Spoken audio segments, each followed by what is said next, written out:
So that's the first thing. So our co-chair will be here tomorrow.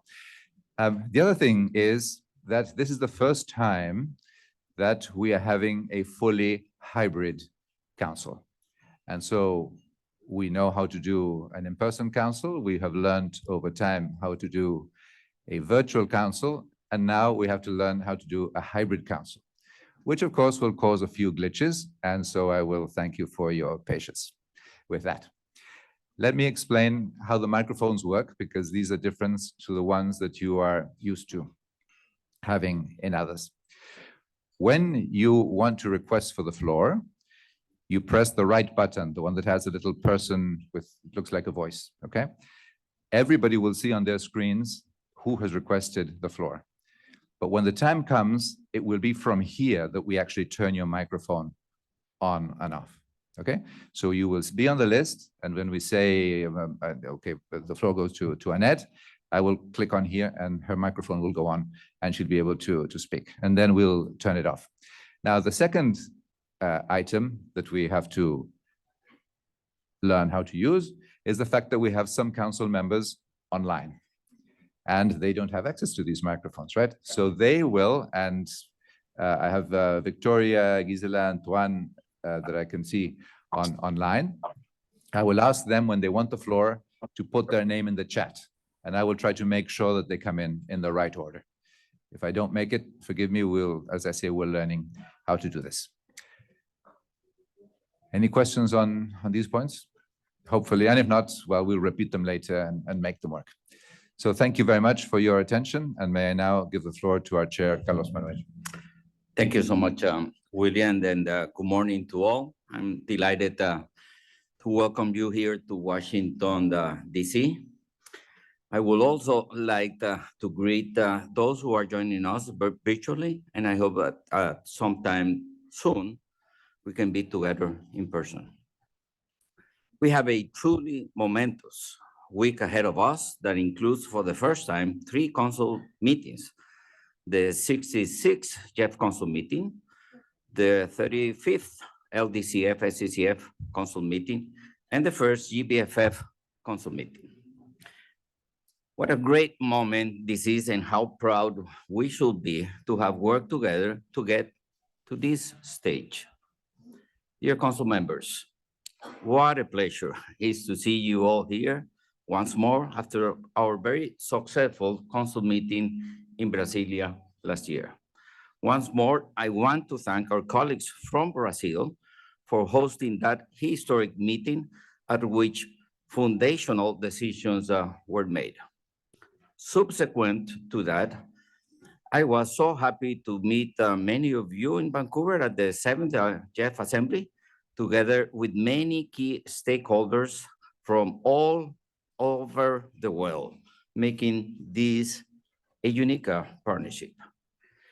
There is no doubt that the Assembly demonstrated our tremendous potential of working in an integrated and inclusive way on our joint global challenges.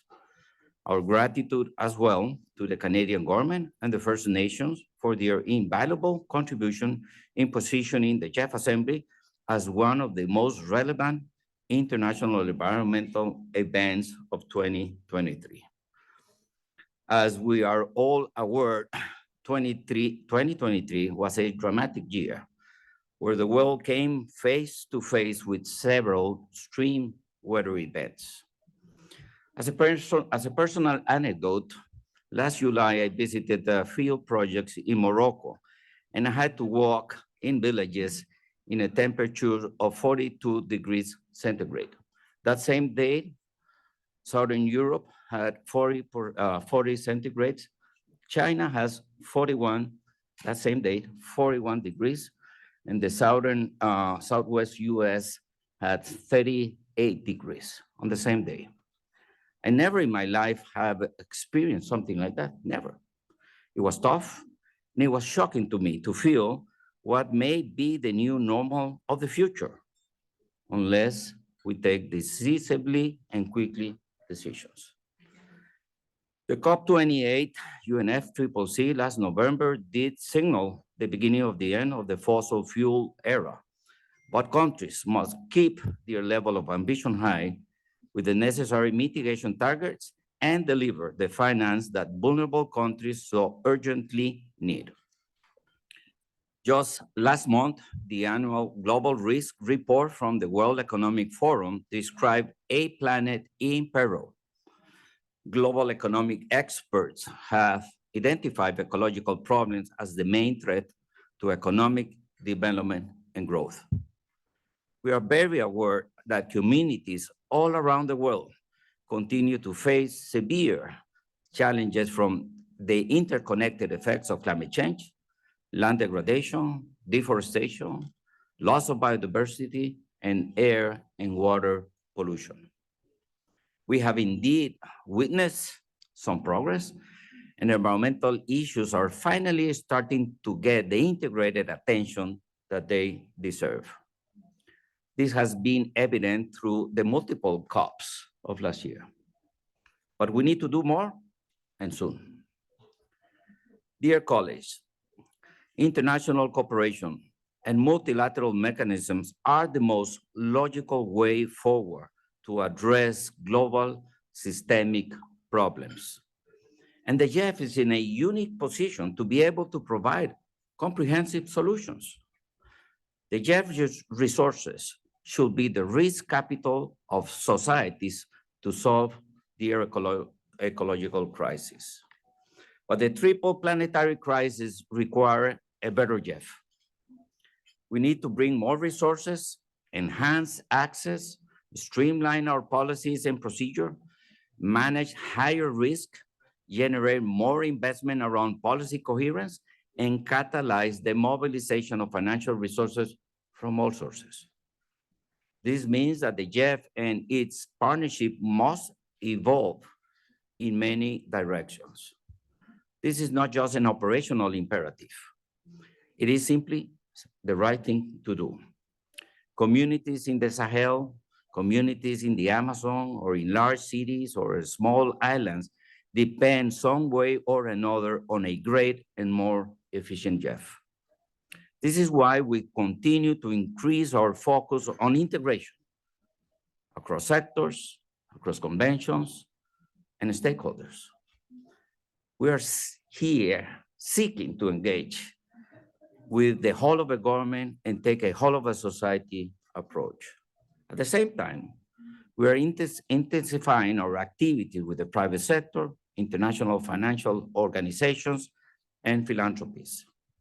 We're seeking ways to cooperate more with existing environmental and climate funds and other relevant biodiversity-related conventions like CMS, CITES, Ramsar, World Heritage Site, so that we can catalyze a greater collective impact. Next Saturday, I will be traveling to Uzbekistan to attend the CMS COP. This is the first time the CEO of the GEF has attended a convention like this. Last year, I attended the CITES COP, and that was the first time that the CEO of the GEF attended those conventions. As I said, our aspiration is looking on ways by which we can catalyze greater and collective impact across the multiple conventions. For example, now the GEF is housing the Secretariat of the High Ambition Coalition for Nature and People in partnership with the World Resources Institute. We're very excited to have Rita Zaglul as the director of the HAC, and she will be addressing the council later this week. Our collaboration with GEF, the Adaptation Fund, and the Climate Investment Funds continues to grow. We are exploring ways and ideas to work more closely with the Conservation Trust Funds, many of whom were seeded with the GEF grant. We're bringing our time and expertise to critical global initiatives such as the G20 and the CBD's Advisory Committee on Resource Mobilization, and we are very grateful to these different bodies for inviting us. In addition, I'm extremely proud to announce that we have just signed the first grant agreement with Fumbio for the first batch of conservation graduate fellowship under the Gustavo Fonseca Fellowship Program. 4 young Brazilian conservation leaders will be the first to benefit from this global program created in honor of our dear departed colleague. At the same time, we are undergoing an internal restructuring and increasing our staffing in strategic areas. We're investing in improved data and analytics and laying the foundation for an expanded relationship with civil society, including indigenous communities, women, and youth. This element and more all come together in an evolutionary process that I simply call the GEF reform. I have spoken of this to many of you about this topic last year.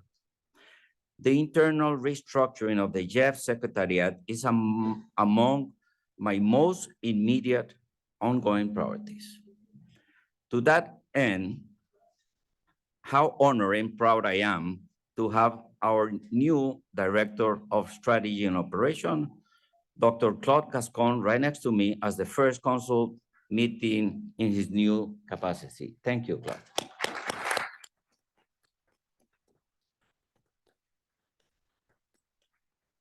So the GEF is beginning to take its new shape for the future. Dear council members, we have together made great strides last year. From the rapid establishment of the Global Biodiversity Framework Fund to the record-breaking work program last July, these achievements and more show the GEF increasing agility and responsiveness. We continue to work efficiently to deploy the resources that donors has entrusted to us and to establish the frameworks through which our impact can be maximized and monitored.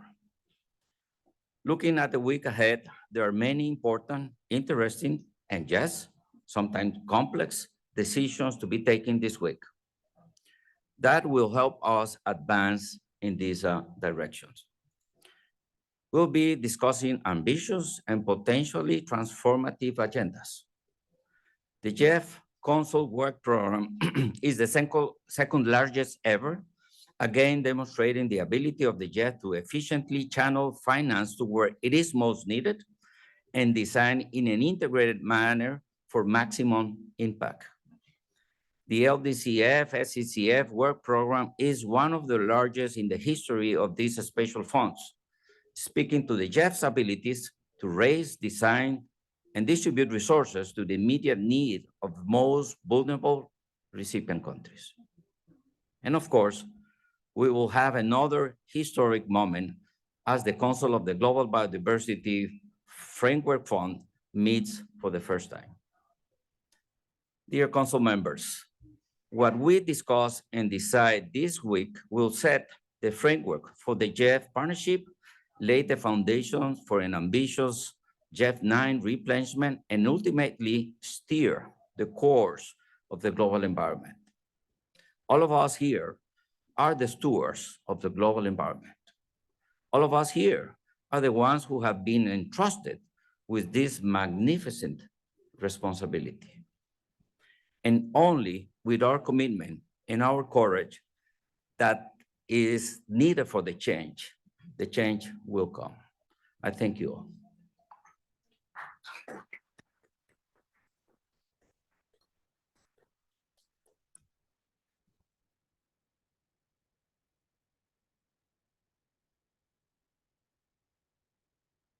Thank you so much. I would like to see if anyone, council members, would like to address the floor after my introductory remarks. Thanks. So we will go to our first agenda item, which is the adoption of the agenda. I may remind the council that the provisional agenda has been circulated for consideration as document GEF/C6601. I would like to ask council if there are any comments or item under other businesses as well. And I will give the Secretary of the Council the possibility to open the floor for any other businesses.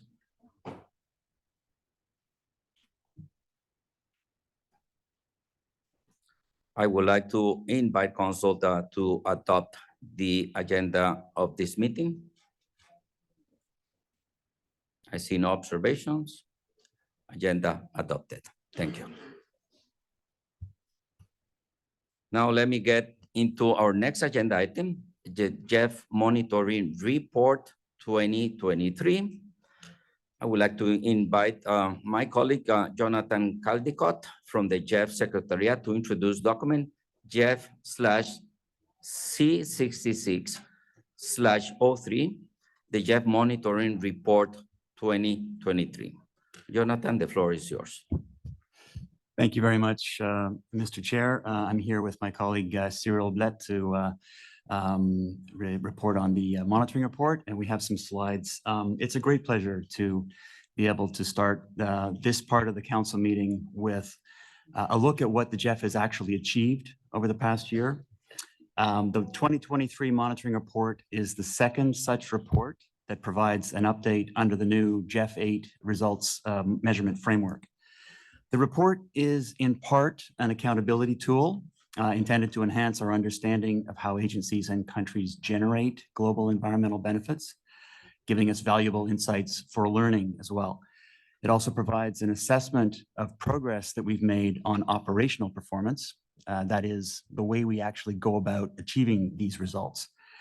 I'll focus just on some of the report's findings. It's a dense document, and I'll focus on three elements. First, the scale of results achieved.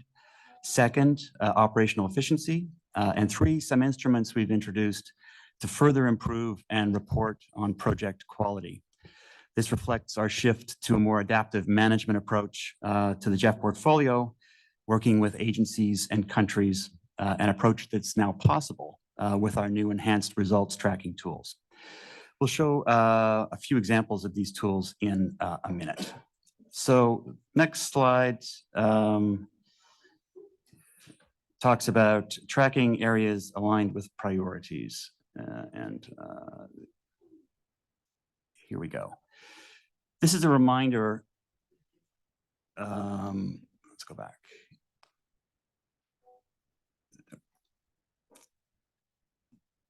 There we go. This is a reminder of what was agreed in the GEF 8 programming and policy directions. We're tracking results and performance along two tiers. Tier 1 is on project and program results, and Tier 2 on operational performance.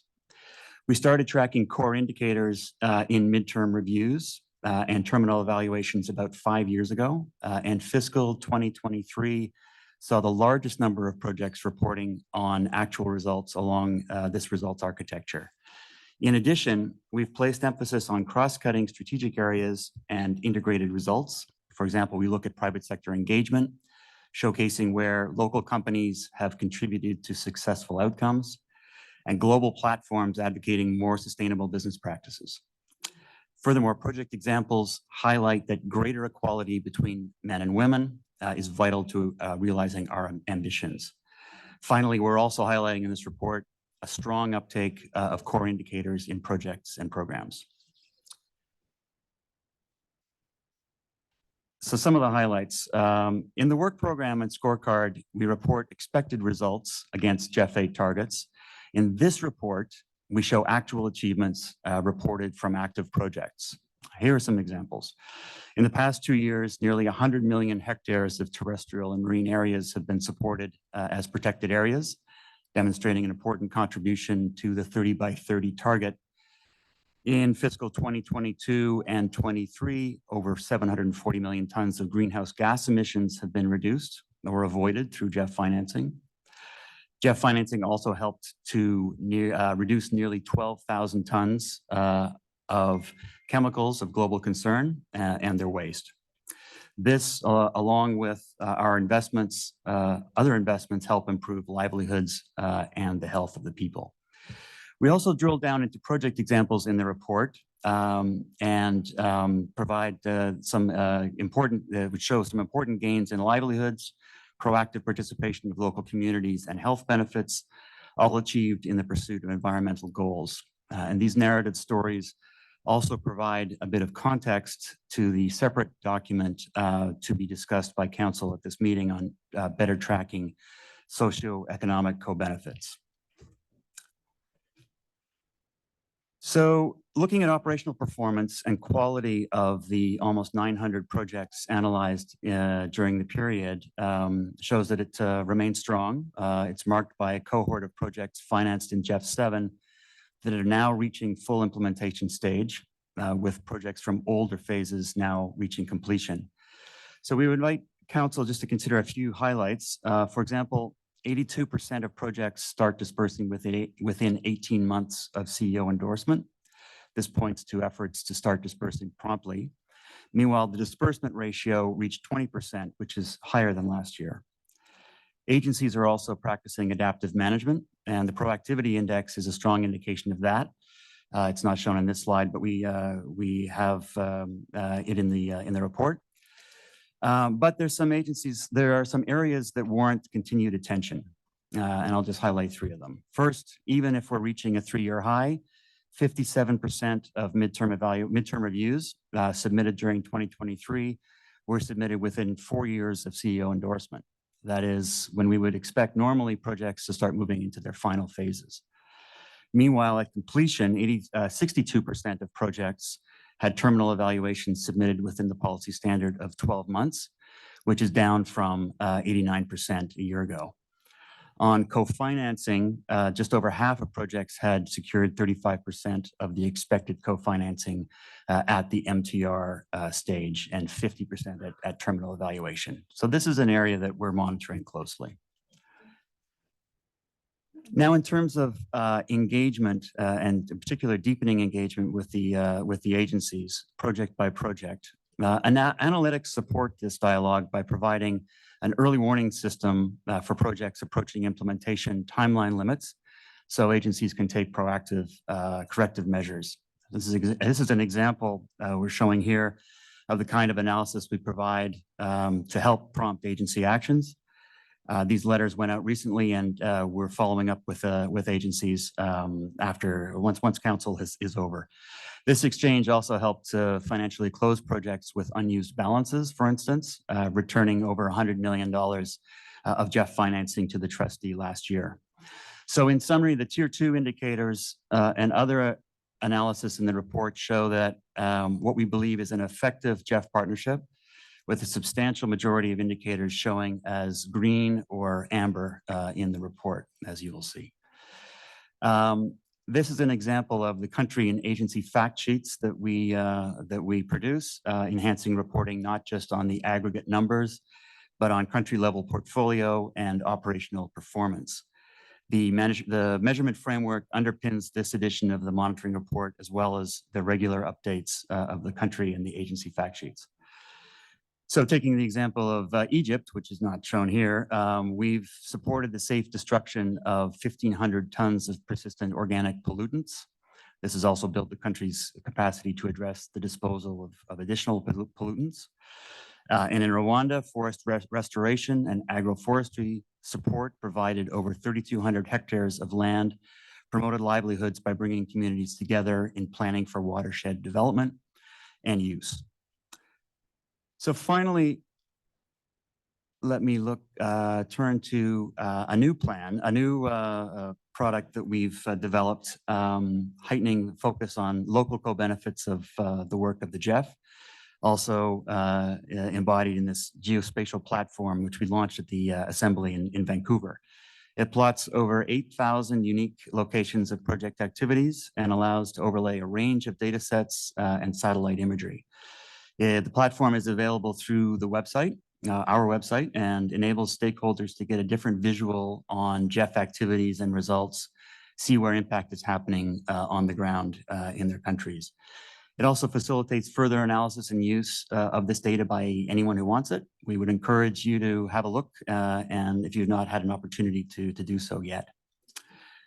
Finally, I would just like to conclude by acknowledging that all of the investments in the GEF portal over the recent years and the strong efforts from the agencies to implement the GEF 7 and GEF 8 monitoring frameworks were instrumental to be able to report on progress and develop this report to Council. So we'd like to thank the agencies and the countries for their support and engagement to make these annual reports possible. Thank you, Mr. Chairman. Thank you, Jonathan, for your presentation. With this, I would like to open the floor to council for any questions and comments. William will keep the list of speakers. Okay, this will be the first test of that new system I explained this morning.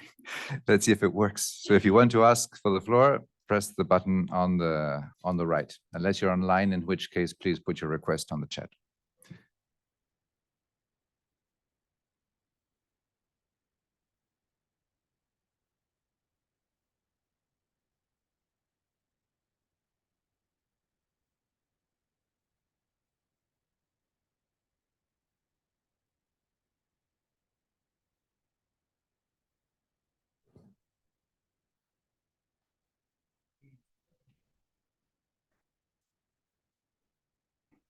Has anybody actually asked for the floor?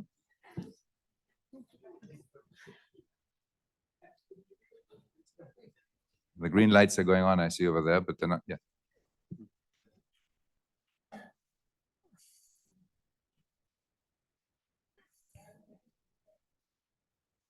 Better put your flags up, I'll do my best. All right, so Gabriela, you have the floor. Much earlier. Hello. Oh. This is me. This is me, Ben. Okay, go ahead. Miraculously, my microphone turned from green to red. So I have no idea what that meant, but maybe it means. It means you can speak, so go ahead. It means I can speak, so thank you very much. Yeah, so the system maybe works. I can't see anything on my little screen, by the way, so maybe to fix that one. Firstly, just to say many thanks to the chair for that, William, and also particularly thanks to Jonathan for your presentation. That was really good to see that, and I think it's good to see it's a lot of detail in that presentation, a lot of good graphics, which try to get my head around some of that as we go forward. But I think that was very helpful to see. Just a few points just to raise. I think one particularly I was going to raise, but you mentioned it, was just in terms of areas wanting attention.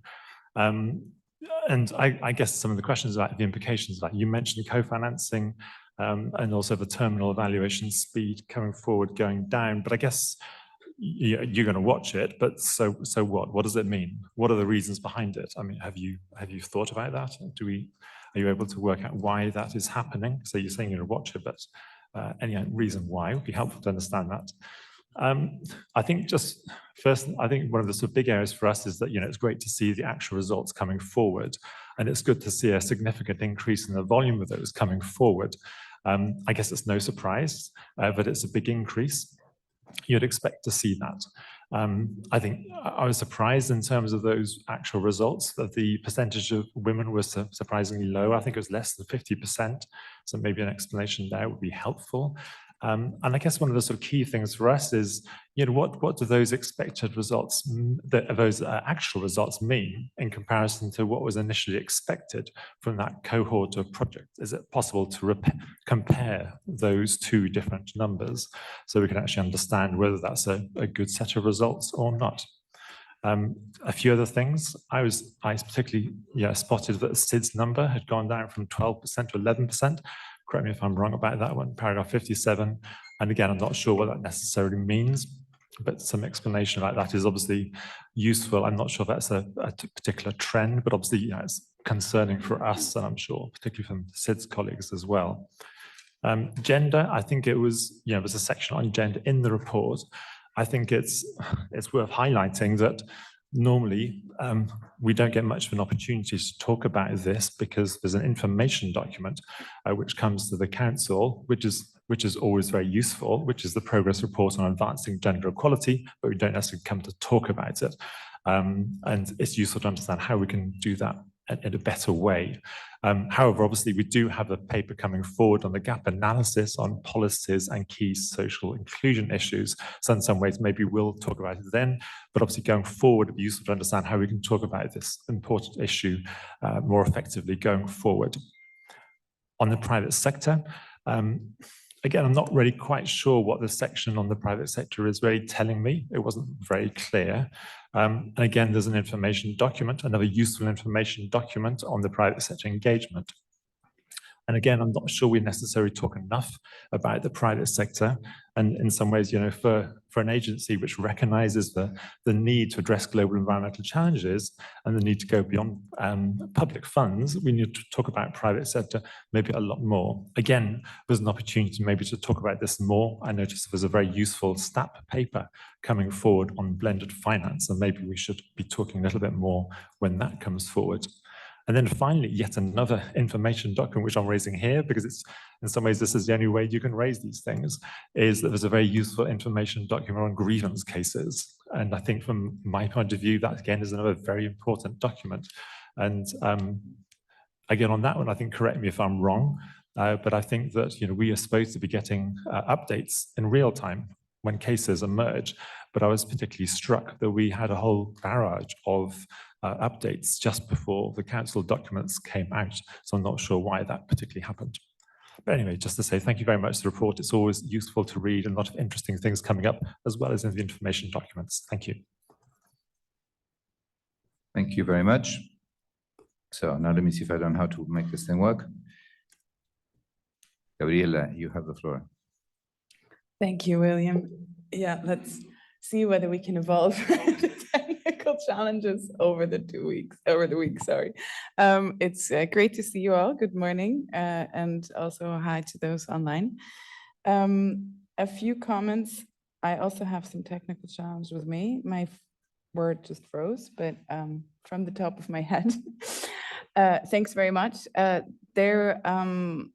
We've support the council decision as proposed. We just have a few comments, and thanks also to Jonathan for the presentation. One with regards to the co-financing. I think there's some issues we have to have a closer look at, in particular on how, whether or not to revise the co-financing policy, maybe in light of what we see. And trying to address the challenges faced in the implementation. Have you had a closer look at this? And where do you see the biggest challenges related to co-financing in the project and program implementation? And why do we have such a significant difference between agencies on the materialized co-financing? Do you have any intents on why that's the case? For example, are some agencies providing a bit more creative accounting upfront, or others more realistic expectation management in that regard? With regards to the midterm review submissions and the final end-term evaluation submission, end of project submissions, do you have any suggestions on how we could improve that? And that's also linked to Beth's point. And do you see a link between the late submissions and the necessary change in culture to see monitoring and reporting as a part of learning instead of compliance, as highlighted in the IEO evaluation around learning from challenges? We remain concerned about the agency split, but we understand that, of course, in the midterm report, that's not the place where we have to have that conversation. It's probably either when we approve the work program and we talk about that. We welcome the increased rate of financial closure across the portfolio. In the box 3 on page 20, you mentioned that the large amount of returned resources is due to few large projects that did not reach the anticipated implementation progress. What were the main issues for the implementation challenges in these projects? Maybe you can give us an example. And we see a large difference between agencies on the score projects rated in the satisfactory range for both implementation, progress, and outcome. Why are these scores so low for EBRD and UNDP? Is it because they're operating in a higher risk environment, or other programs they implement of higher complexity? That would be interesting to note.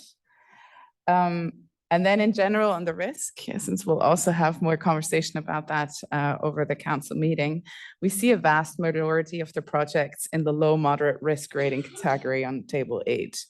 And we hope that the risk statement, and in particular, the operational implementation of that will help to push projects into the substantial to high risk area on that chart. Of course, ideally with satisfactory outcomes, but we know that we also have to take into account that that may not be the case. But I think we really hope to see a change in that chart moving forward. Thank you. Thank you very much. Stéphane, you have the floor. Thank you. Good morning, everyone. It's a pleasure to meet you all here in DC. Now for the tough questions, I'm going to switch to French. Non, mais merci beaucoup pour cette présentation et surtout le document très riche qui nous a été communiqué. Je pense que l'image qui en ressort, c'est quand même d'un équilibre sectoriel et géographique qui globalement correspond exactement à ce que nous attendons du fonds. Un sujet d'attention et d'inquiétude constante pour nous, et je pense qu'on y reviendra plusieurs fois au cours de ce conseil, c'est la trop grande concentration autour de quelques agences de mise en œuvre. Maintenant, si je passe aux questions plus précises sur des points. Alors tout d'abord sur la question des cofinancements, je m'associe complètement aux interrogations de Ben et aux suggestions de Gabriela. Nous avons aussi une question sur le montant important des fonds qui ont été retournés, 130 millions de dollars sur l'année fiscale 2023, correspondant donc à des projets annulés, et on est preneur quand même d'explications sur cette forte hausse. Par rapport aux quelques histogrammes qui ont été présentés sur le rythme de décaissement et le taux d'évaluation, un point qui n'est pas clair pour moi, mais peut-être c'est quelque part dans le rapport, c'est est-ce que ces graphes couvrent le stock de projets, ou est-ce que ça correspondait uniquement à ceux de GEF 8 ou de GEF 7 et GEF 8? C'est pas très clair. Et un point aussi qui est une source d'interrogation constante pour nous, c'est sur le montant de ces premiers décaissements. Puisqu'effectivement, c'est important que le premier décaissement ait lieu dans des délais raisonnables, mais il faut aussi que celui-ci corresponde à une réalité tangible et que ce ne soit pas juste du box ticking de la part de l'agence d'implémentation. Et donc, est-ce qu'on pourra avoir des chiffres aussi sur la fourchette de montant de ces premiers décaissements en valeur ou en proportion du projet? Parce que je pense qu'une des directions dans laquelle on aimerait pousser, c'est aussi éventuellement requérir que le premier décaissement fasse l'objet d'un plancher minimum pour s'assurer encore une fois que ça corresponde à une réalité tangible. Voilà, je pense que j'ai fait le tour de mes principales questions. Merci. Thank you very much. Faisal from the CSOs.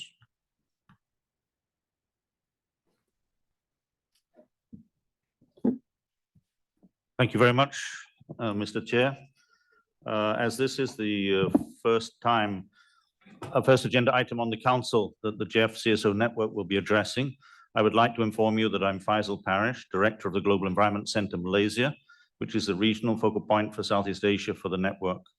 I've been recently elected as the new chair of the GEF CSO Network, replacing Mr. Sano Akhtaruzaman, whom you may have met at previous Council meetings.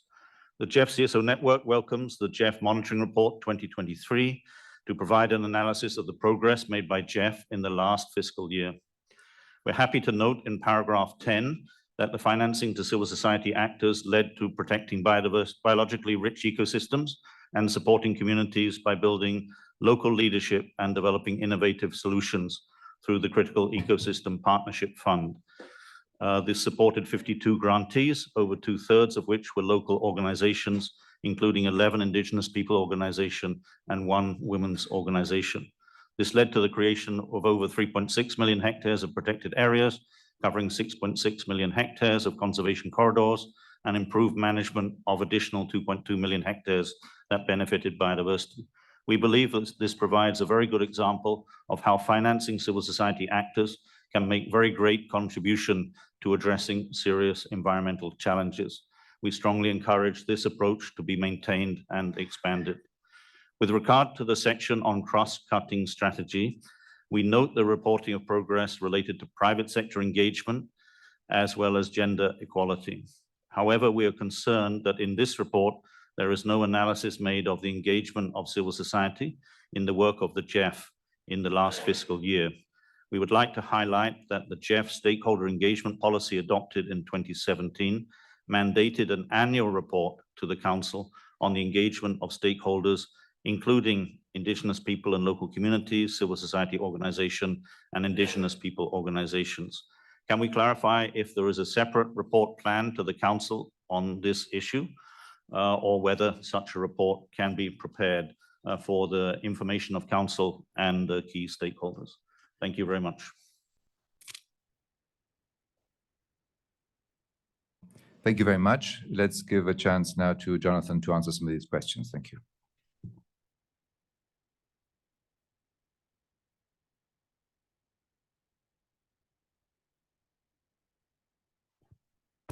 Great. Thanks very much for these questions. One of the areas that's been highlighted is co-financing. And what we will have noticed, particularly during this reporting period, is coming out of the constraints from COVID and the pandemic. Many countries were experiencing fiscal constraints and shifting their investment strategies. And so that has had some impact on the co-financing. And then we, just to recall that we track not only the co-financing, but investment mobilized, which is the co-financing amount that excludes the recurrent expenses. The question about why in some cases the participation of women has been less than 50%. It's something that we have been looking at, and there is a separate report on the implementation of the gender equality policy that looks a little bit into this. But one example that we found, for instance, is in the areas of chemicals and waste, where there is a high proportion of men working in this area. The question about comparing against results expected, this just to clarify that the results that we report in the monitoring report are those actual results that are reported to us in MTRs and TEs. So it's not yet capturing the GEF 8 projects that have been approved. Once we hit around 20 projects reporting from GEF 8, then we'll be able to report how these numbers stack up against the GEF 8 targets that were agreed.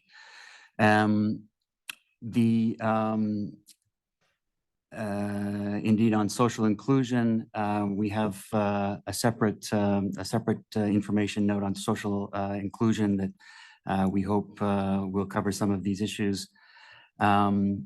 There is, I mean, it should be recognized also that we're receiving data in accordance with a new framework that is still being implemented. And so there's still some analysis that's required, updates in real time, and that this is going to be addressed as more and more projects report under the new framework. The question from Gabriella about differences between agencies, and again, as a partnership among 18 agencies that have a different reporting protocols, there really isn't a calibration across agencies, and so what we rely on the reporting of each of the agencies in accordance with the GEF monitoring framework to aggregate those. UNDP would be an example where we see fairly strict rating criteria in the projects, and so that's perhaps goes to the question about whether agencies dealing with a more FCS environments are reporting in a slightly different manner. The question from France on the high concentration issue, we have reported in the you'll see in the work program cover note that we see concentration actually going down in this work program. So we think there's progress being made there. And again, we're reporting on projects that are reporting results from previous phases, actually the GEF 6 and GEF 7 phases. On first disbursement indicators and whether these are meaningful first disbursements, that is an issue that we've been looking at. And we consider ideally in the range of 10% of a project budget to be a meaningful first disbursement for that measurement. Let me stop there, William. Thank you very much. So next, Karin, you have the floor. Thank you. Thank you and good morning. And I'm very happy to be here. Nice to see everyone.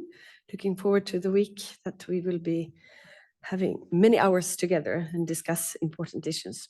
I'd like to start by welcoming the report and the presentation by Jonathan and all the progress that are being made in as we speak in the work of the GEF. And we don't have a problem, obviously, to decide on this report eventually. Still, we want to emphasize a few issues. We want to emphasize the importance of midterm reports that also Jonathan has already mentioned, and also said that the Secretariat is monitoring closely. I mean, it's really important that these are coming in on time. It's an important opportunity in the project cycle to make changes and improvements to achieve the best possible results. So that is a priority for us. I have a question about the balance between programming regarding different focal areas. In cases where you are a little low on some focal areas in relation to the final goal, mostly chemicals and waste, it seems, how will you handle this to try to reach the goals in the end? Also keeping in mind that it is the country themselves that decide how to allocate funds between different areas. And how will co-benefits be reached if the focal area goals are not fully programmed in the end? How is that monitored? Also, as was mentioned by a few others, in relation to both private sector engagement and gender, there are two reports that are only information documents, and we would really appreciate to have sometimes at least agenda items looking at gender issues, for instance, as a separate discussion. It's included in many of the reports, but also to have more of a broader discussion on those issues would be welcome. One final thing is about the blended finance window, which provides a very large share of private co-financing, approximately 1 to 18, which we find is very positive. And we are looking forward to include this in the coming GEF 9 replenishment discussions and how that blended finance window can be increased possibly. Thank you.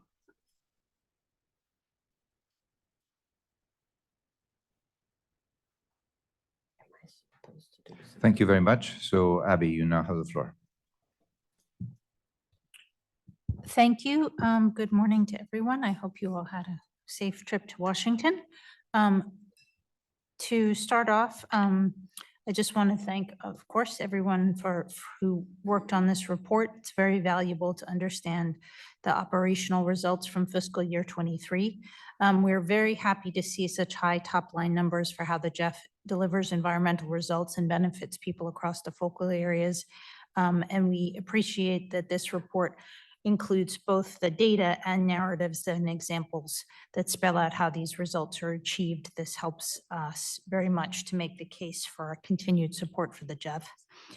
There may be lessons that we can learn from why projects are not reaching anticipated progress in implementation in such high volume.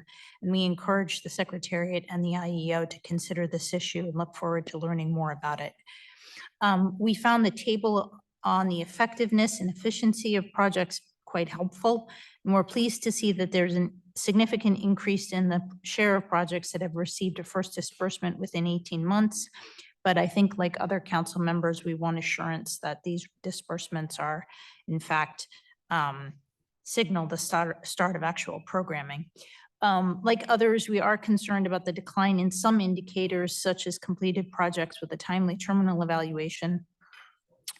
And the results for co-financing materialized. Again, I think one of my colleagues mentioned is that a question of some agencies having more realistic estimates from the beginning, or what other factors.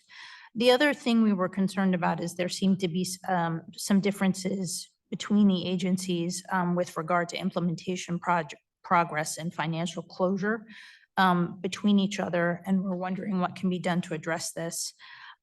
Lastly, we also noticed that there's a large variance in the share of projects that are rated moderately satisfactory across focal areas. And we're wondering a little more why there's more challenges in some focal areas rather than the others. Thank you.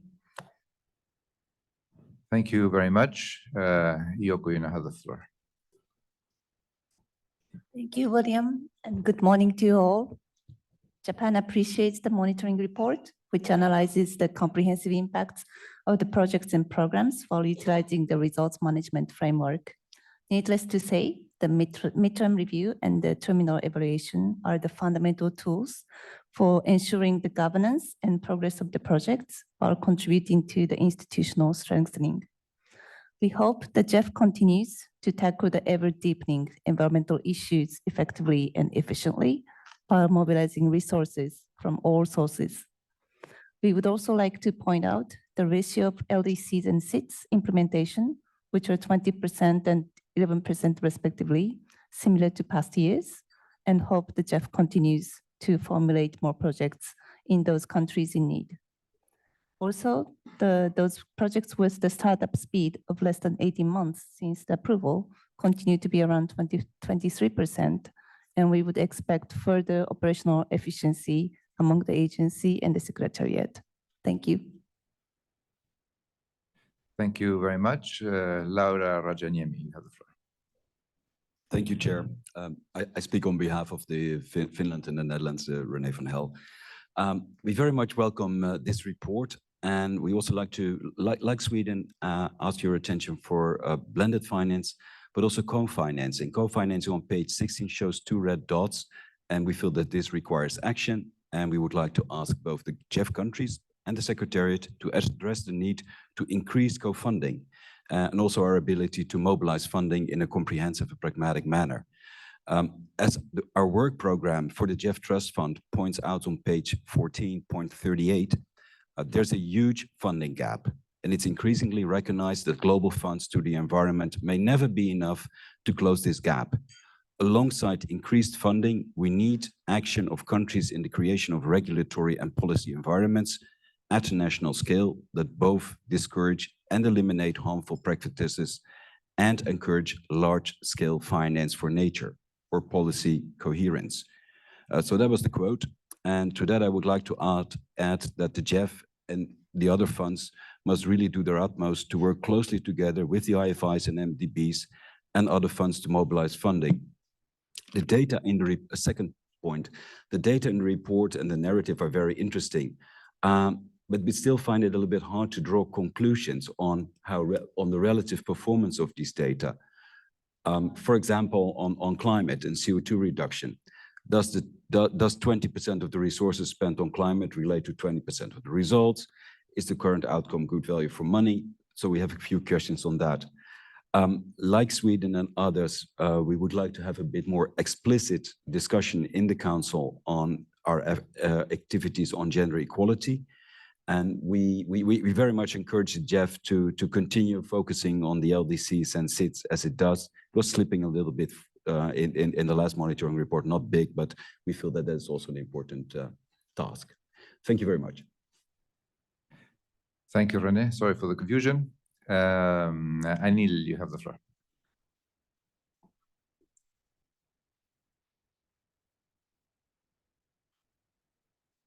Yeah, I had turned it on. Okay.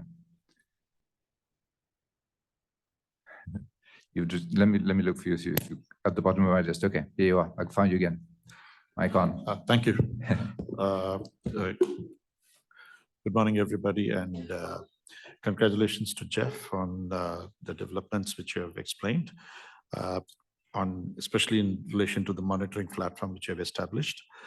But I think we'll have to have, it will be better if you can capture additional details on the monitoring and the progress of the projects, because the implementing and the executing agencies will be much more helpful than the very basic information which is available at the moment. And it will also help the GEF Secretariat in many ways to also do their in-depth analysis on the reasons for the implementing challenges which you all are facing. As what our Japanese colleague on my left said, I think it is imperative that the 23 months period for approving a project, I think that should be cut short, because time is essence and delivery on time is critical. So I think there are ways to do it, and I think probably we can work around that a little bit more and reduce that timing. That being said, I would also appreciate if the GEF could also give additional priority for co-financing with MDBs, and which will allow scale up of the interventions which has been made under the finance, and it would also increase the ownership of the country. And some of the constituencies which I represent here also had I wouldn't say query, but a request that to expand the implementing agencies beyond the 3 which we are operating now, because that will also allow governments and for them to bring in new policies, is what the GEF envisages, and also take more ownership on implementing the various interventions. Thank you. Thank you very much. Let me now give the floor back to Jonathan to answer.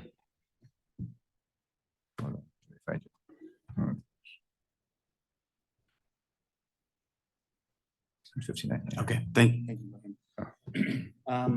Let me, I just would like to come back to. Wait.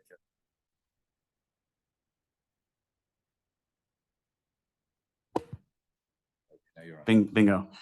Thank you, William. I recognize I didn't respond to Faisal's question about reporting on stakeholder engagement, and if there is a separate report that is prepared. We do report on this in the corporate scorecard, which comes out the minute, maybe the hour after the work program is approved. So ideally today, the corporate scorecard would be published, and information is available there. I have some additional information on co-financing, particularly with respect to private sector. The non-grant instrument co-financing reached 1 to 17, of which about 2/3 comes from the private sector. So that's a positive story there. To the question about the balance between focal areas, obviously this is something that the council considers and the Secretariat advises in the development of the work program. But as part of the GEF 8 move to full flexibility, there will be a review of where we stand with respect to focal area allocations as we get midway through GEF 8. I also realized I didn't respond to Ben's question about what are we doing about terminal evaluation completion rates, and what are we doing with the information on operational performance that we get through the monitoring report. And one example would be the annual process that we have with agencies, where we look at their portfolios, we identify some metrics, and I showed just an example of that letter in the presentation, and then have a discussion with them to follow up on where some considered efforts may be needed. There's also an increased investment in systems and resources internally in the Secretariat to track these, again, as part of the GEF reform process that Carlos Manuel mentioned earlier on. So as we roll out the GEF 8 results monitoring framework, these are continual improvements that we hope we'll see. recognize the comment about co-financing and how it needs action. This is also an area that we see as we move through the project cycle, getting credible confirmations of co-financing that is being put on the table is usually an issue, requires some back and forth with agencies and the countries to confirm what entities providing the co-financing, where is it coming from, and that sort of thing. So just to assure council, it is something that we're dealing with both at the project level and at the policy level. A very important comment about how countries get data on the performance as well. We do see that as an important element, and the monitoring report is just one piece of that, obviously. The OFPs also have access to data through the GEF system, the GEF portal, which does provide some additional information that's more granular, but indeed a close relationship between countries and agencies on follow-up and reporting is key to all of this. I'll stop there, William. Thanks. Thank you very much. Let me give the floor then to Claude to follow up. Thank you, William. I just wanted to add a little bit to the answer on focal area programming, specifically on chemicals and waste. There are a couple of reasons that we are behind the prorated programming, if you will. We have programmed close to 90% of the resources that were allocated to integrated programs, of which chemicals and waste was a smaller proportion of the overall architecture of how to fund IPs. So that explains a little bit. We do have a pipeline of projects which is being developed, and there are three very important programs that are also being developed as part of the chemicals and waste strategy in GEF 8, which will be presented, we hope, in this calendar year. So by the end of December, we do hope that 20-some% will catch up to where we are in terms of the overall GEF programming. Thank you very much. Annette, you have the floor. Great.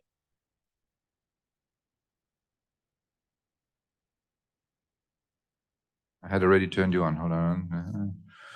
Let me see where you have. Maybe you've gone to the lower down the list. Hold on. Let me find you.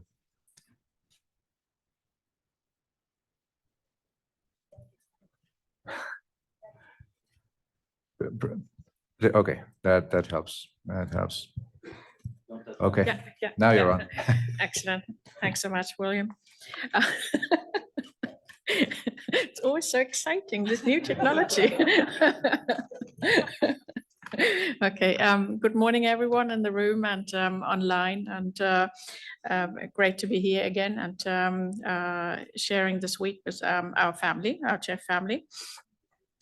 This sort of data you just provided is extremely relevant for us, as previous speakers said. It's actually the best case we can make towards our budgeting committees in the parliament. And so great that we have this sort of data. Also, particularly the additional disaggregation by thematic and geographic indicators, also extremely useful, including the data on women. That allows us to capture the progress over time with more reference points. It is essential to see that the report highlights the linkage of cross-cutting strategies for their environmental benefits. So we want to applaud the GEF for achieving these impacts at scale. Like, for example, reducing the 742.6 million tons of greenhouse gas emissions and creating or managing terrestrial or marine protected areas. We would, however, like previous speakers, like to have some more clarity on the co-financing rates across the portfolio. As we saw, and you demonstrate to us and explained it again, in 2 consecutive fiscal years, only 50% of the project, according to their terminal evaluation, secured 80% of the indicated co-financing during the implementation, On the other hand, we also saw data, and Sweden mentioned it, of the 1 to 18 ratio for GEF 6 and 7, 2/3 of which are from the private sector. So when you try to link these data points and try to make sense out of that, my question really is, where does this co-finance come from usually? And then where are we lacking the final leg for to actually materialize beyond the 50%? And is that mainly from public sources, AI, other multilaterals and implementing agencies, or is that then actually from the private sector? So where is it exactly that we need to push further? The GEF Secretariat, obviously, but also the agencies and the countries in particular. So we really trying to figure out where's the particular button we can push in order to increase efforts for mobilizing and eventually actually materializing the promised co-financing. And also for the GEF agencies to be, like Gabriela said, possibly a little bit more realistic about projections. We all know this is very tempting to do great projections when you write a project application, but it also needs to come to fruition later on. And maybe that's also a case for having a higher percentage of MDBs in the implementing agency list. Is that a true conclusion, or is that faulty? The next point I'd like to make, like others before me, is we highly support the use of the midterm refuse across the partnership, and would therefore like to ask what the GEF Secretariat plans, how to, or what are you planning in order to enforce a higher implementation rate of midterm refuse? I think they're a great tool for learning, and so we should really take all the efforts to use this tool at the time where it's supposed to be. That's really from our side for the time being. Thanks very much. Thank you very much. So now we'll have another test. Victoria, who is online, will take the floor. Thank you, William, and happy to be the first one to test this. And so sorry to not be able to join today, but looking forward to being with you at another occasion, hopefully the next council meeting. Let me just get my notes on the meeting documents. Sorry.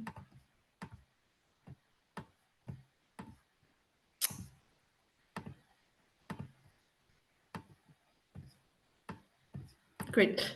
So thanks. So on behalf of my constituency consisting of Austria, Belgium, Czech Republic, Hungary, Luxembourg, Slovak Republic, Slovenia, and Turkey, I'd like to say that we very much welcome the comprehensive GEF monitoring report. And in particular, we appreciate the indicator on disbursement and the speeding up of the project cycle that we can observe on some of the indicators. We also had some questions on co-financing, so I will not repeat all of these. Thank you for the info that was already provided by the GEF Secretariat. One additional question that we had that has not been answered yet is on whether there are specific kinds of projects or programs that face co-financing challenges. We'd be curious to hear about that. And in general, on Tier 2 in the monitoring report, we would appreciate more explanation about the reason for negative trends, negative results, and then as well as a follow-up, what can be done to reverse these trends. So sometimes for us, it would be quite useful to also see data from previous years so that we then can compare and see the evaluation.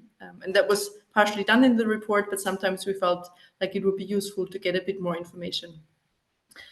One other issue that we are concerned about is the large concentration of funding in the GEF portfolio. We will be discussing this more during the work plan, but I would just like to use this occasion to remind everyone about the aspirational ceiling that we had set under GEF 8 for any one agency of 30%, and as well of the 10% target for regional MDBs and IFAD.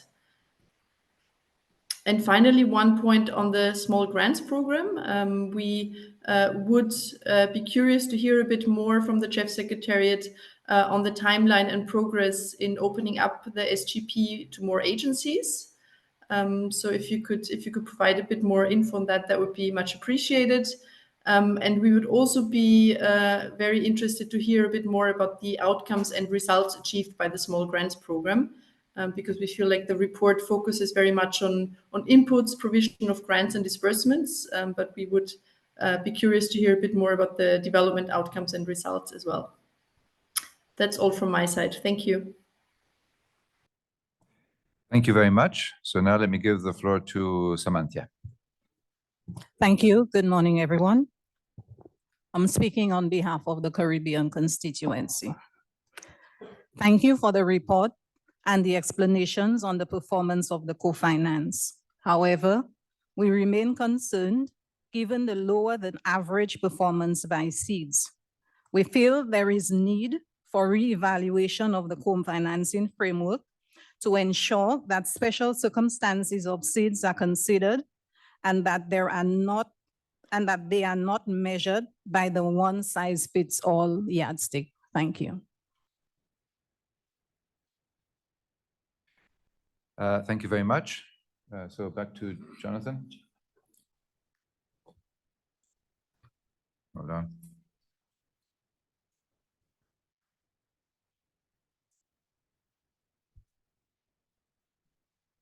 No, turned you off again. Huh? Hold on. I think that's on now. Okay, good. Thanks, William. Let me just address the SIDS question right away as it's fresh in mind. The SIDS and LDCs at the moment are already over 50% of the portfolio. And the monitoring report looks at active projects, not the new projects in GEF 8.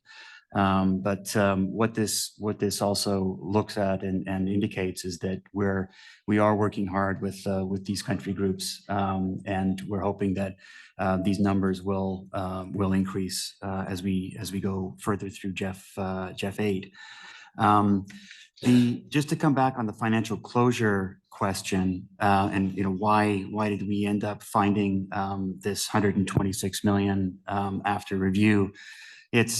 It's a product of the more engaged the dialogue that we're having on portfolios with agencies, and in this case, it was a result of a review with the World Bank of over about 30 years of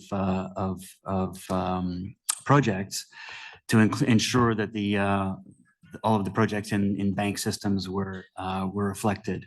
And just to highlight that this is an outlier, 95% of GEF project financing is typically used by the agencies and countries, and what the examples we're providing are simply outliers. And to give an example of one reason, we had an energy project, a regional energy project in the Pacific, where the shift then was to just one country. And so it resulted in the cancellation of over half of the project proceeds. And then there's another example of a project that supported a competitive proposal, supported allocation according to a competitive process. And in the end, that wasn't used. We're hearing a lot about co-financing, and we're also looking at this issue as well in terms of where does the co-financing come from. I would note that IEO will be doing an evaluation on co-financing, and so we're hoping that we can, from that, learn some lessons that we can apply going forward.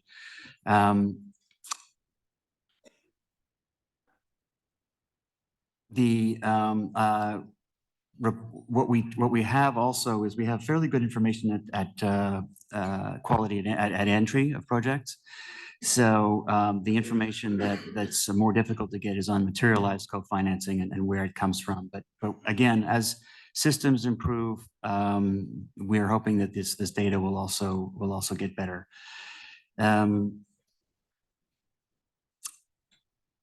How do we enforce a higher implementation rate vis-a-vis agencies? I mean, one of the reforms that we introduced several years ago was to link agency fee disbursement to key parts of the project cycle.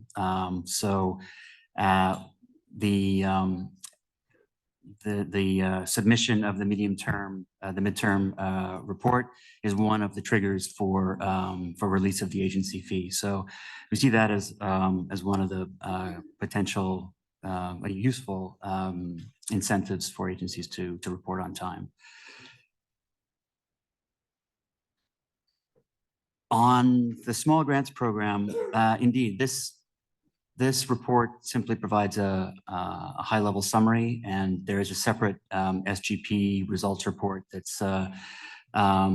is produced and distributed. Now, obviously, as SGP moves into the new phase, that reporting will change. There'll be a consolidated report from the three agencies. And that will then be distributed. So that the reporting structure will change, and that was part of the overall improvements to SGP that were introduced.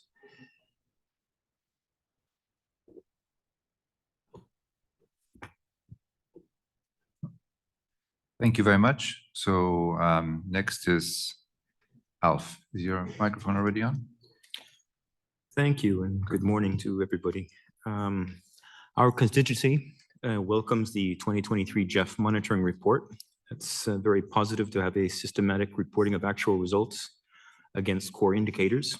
So thanks to the GEF Secretariat for the concrete highlights from project results. However, some of the examples of results are not that easy to relate to. For example, projects aim at mainstreaming, better governance, and awareness raising. If possible, we would like to see reporting on the results achieved through mainstreaming, improved governance, and awareness raising. We note that there are still challenges in terms of submitting midterm reviews and terminal evaluations, and we would suggest that the Secretariat consider putting incentives in place to ensure that these reports are submitted on time.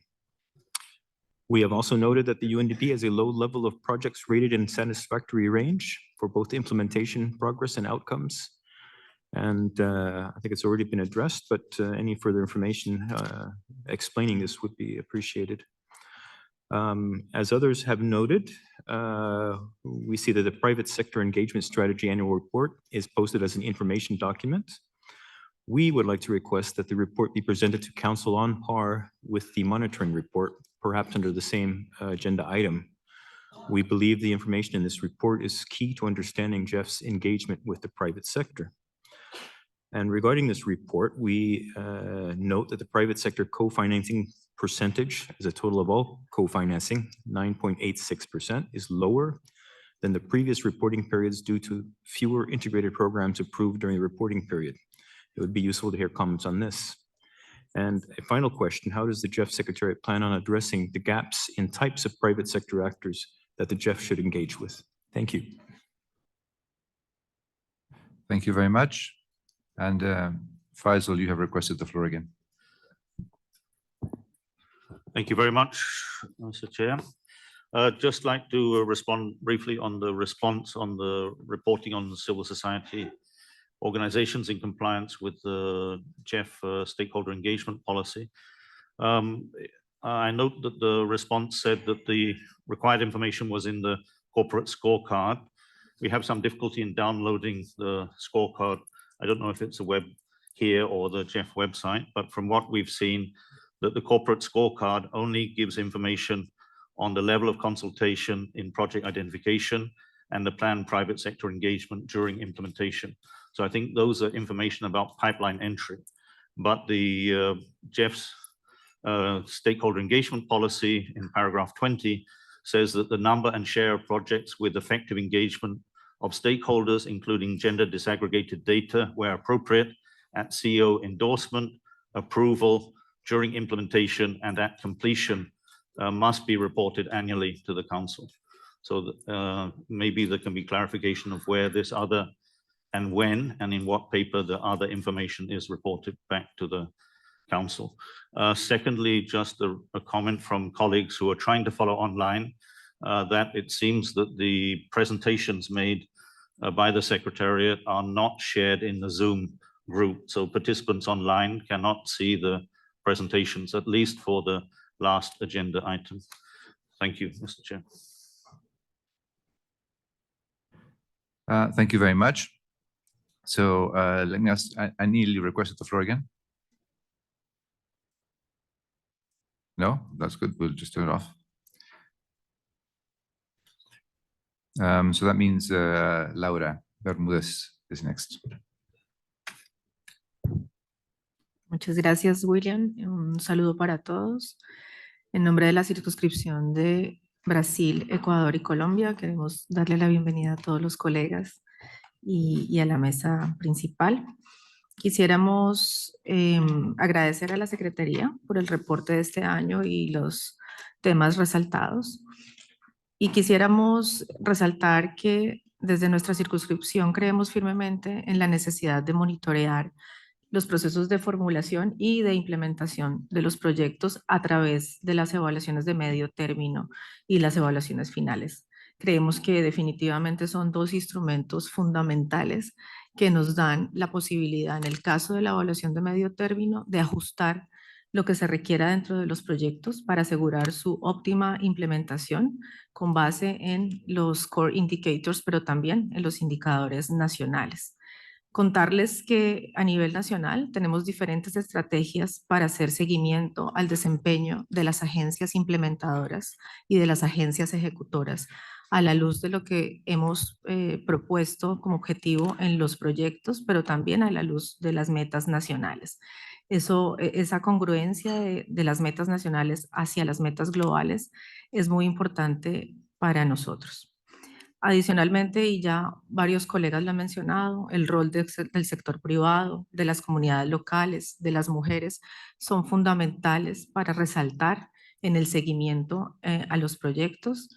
Y creo que hemos hablado mucho en este consejo sobre cómo cualificar esos sistemas de monitoreo para no dar cuenta solamente de cuántas personas o cuántas mujeres son beneficiadas, sino realmente tener una apreciación mucho más cualitativa del beneficio que han obtenido de los proyectos. Sobre el tema de los primeros desembolsos, queremos resaltar la importancia de los primeros desembolsos, y lo mencionaban ahora, pero también la dificultad de tener una implementación mayor en los primeros años, sobre todo en el primer año.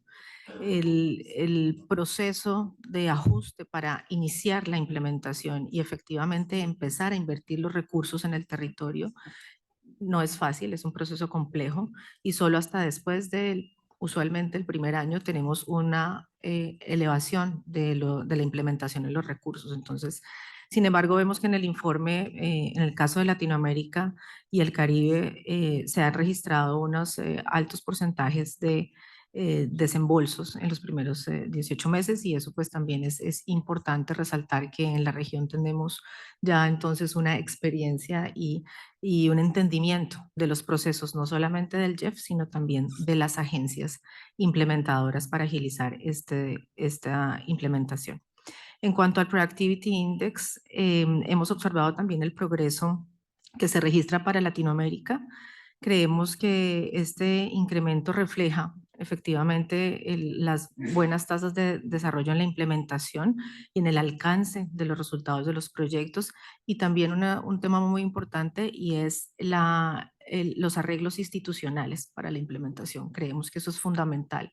En los arreglos institucionales garantizamos que los países y los diferentes actores al interior de cada uno de los países se empoderen de los proyectos y cumpla realmente un papel transformador con estos recursos, y que sume voluntades de autoridades nacionales, regionales y locales, pero también de actores privados y actores comunitarios. Y finalmente celebramos el Geospatial Platform.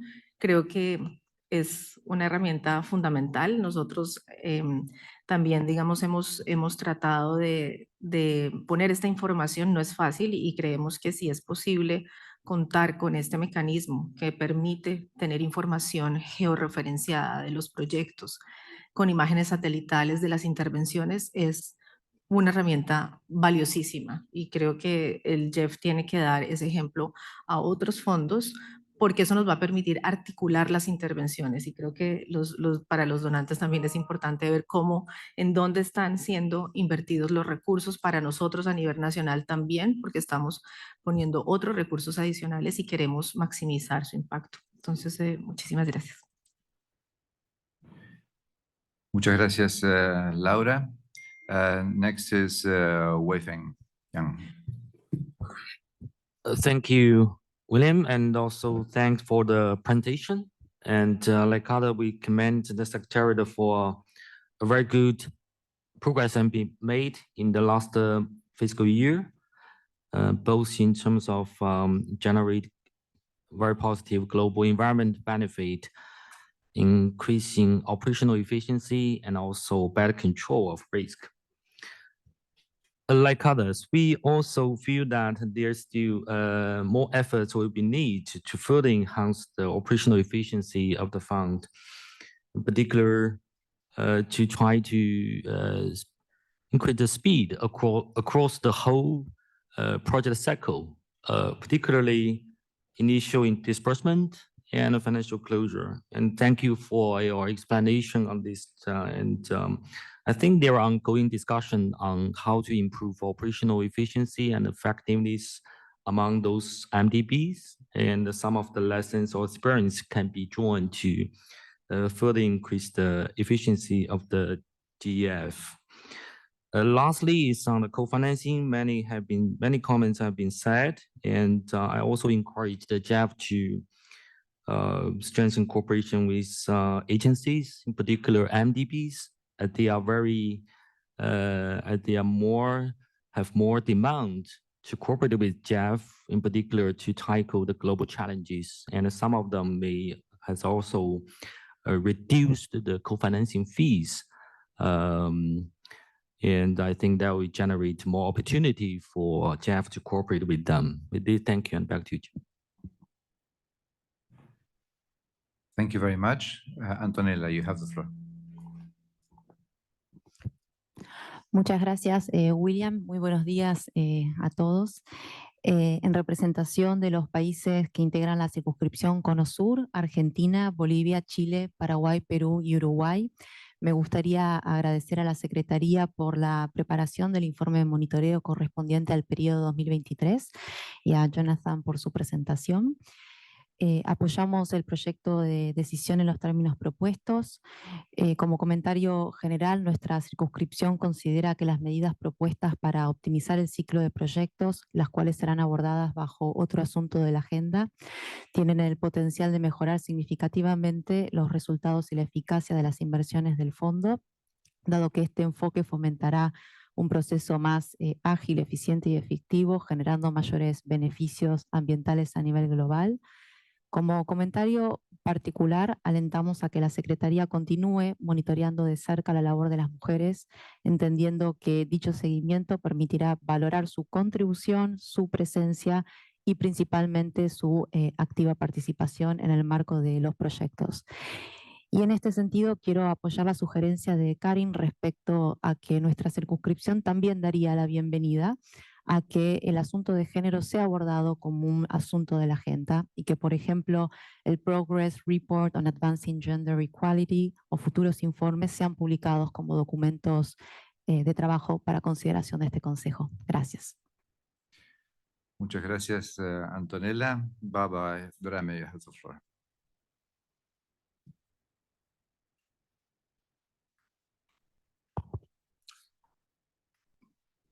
Good morning. Je vais parler en français. Monsieur le Président, je voudrais vous remercier de m'avoir donné la parole. Je parle au nom de M. Daouda Badji, qui est le représentant de la circonscription du Sahel, qui réunit le Sénégal, le Burkina Faso, le Cap-Vert, le Tchad, la Guinée-Bissau, le Mali, la Mauritanie, le Niger et la Gambie. Malheureusement, il n'a pas pu nous joindre ce matin et j'espère qu'il pourra le faire demain. Alors, je voudrais tout d'abord féliciter le secrétariat du FEM et particulièrement Jonathan pour le rapport qui vient de nous être présenté et qui donne une idée sur les performances du secrétariat du FEM pour l'année 2023. Ce rapport nous apprend particulièrement que les pays les moins avancés, mais également les pays insulaires en développement, ont connu une certaine stabilité dans les investissements consacrés par le FEM. Je voudrais surtout m'en réjouir et surtout demander encore au FEM, mais également aux agences d'exécution, de travailler d'arrache-pied pour relever en tout cas le niveau de performance au niveau de ces différentes catégories de pays qui sont particulièrement vulnérables aux changements environnementaux et ne sont pas toujours en mesure d'apporter les réponses appropriées pour améliorer les conditions d'existence de leur population.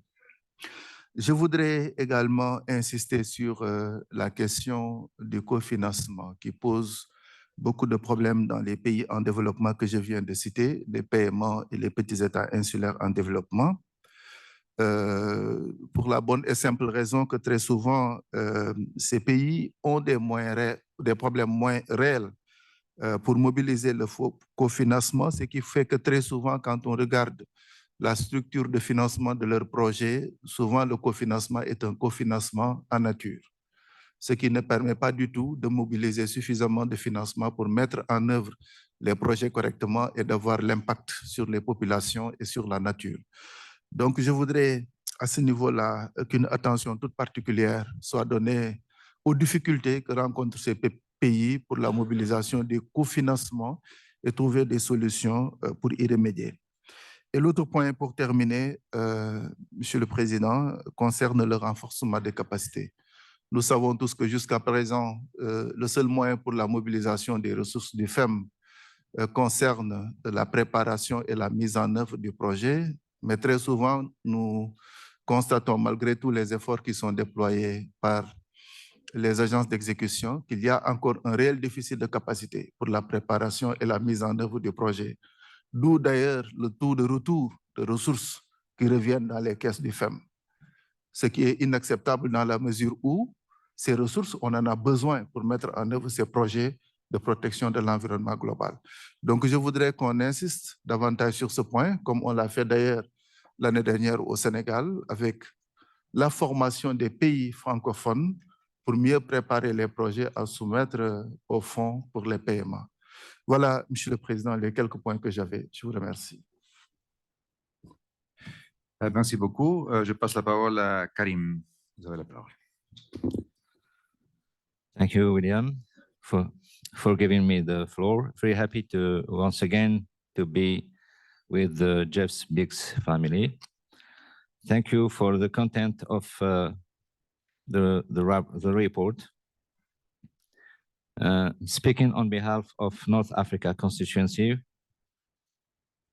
we would like to have further explanation on the co-financing applied to the beneficiary countries, and especially the precision of the rate applied in relation to the total amount of the project, and also the deadlines for approval of the project proposals. There is also another question of evaluating projects after the implementation to be done, and thank you.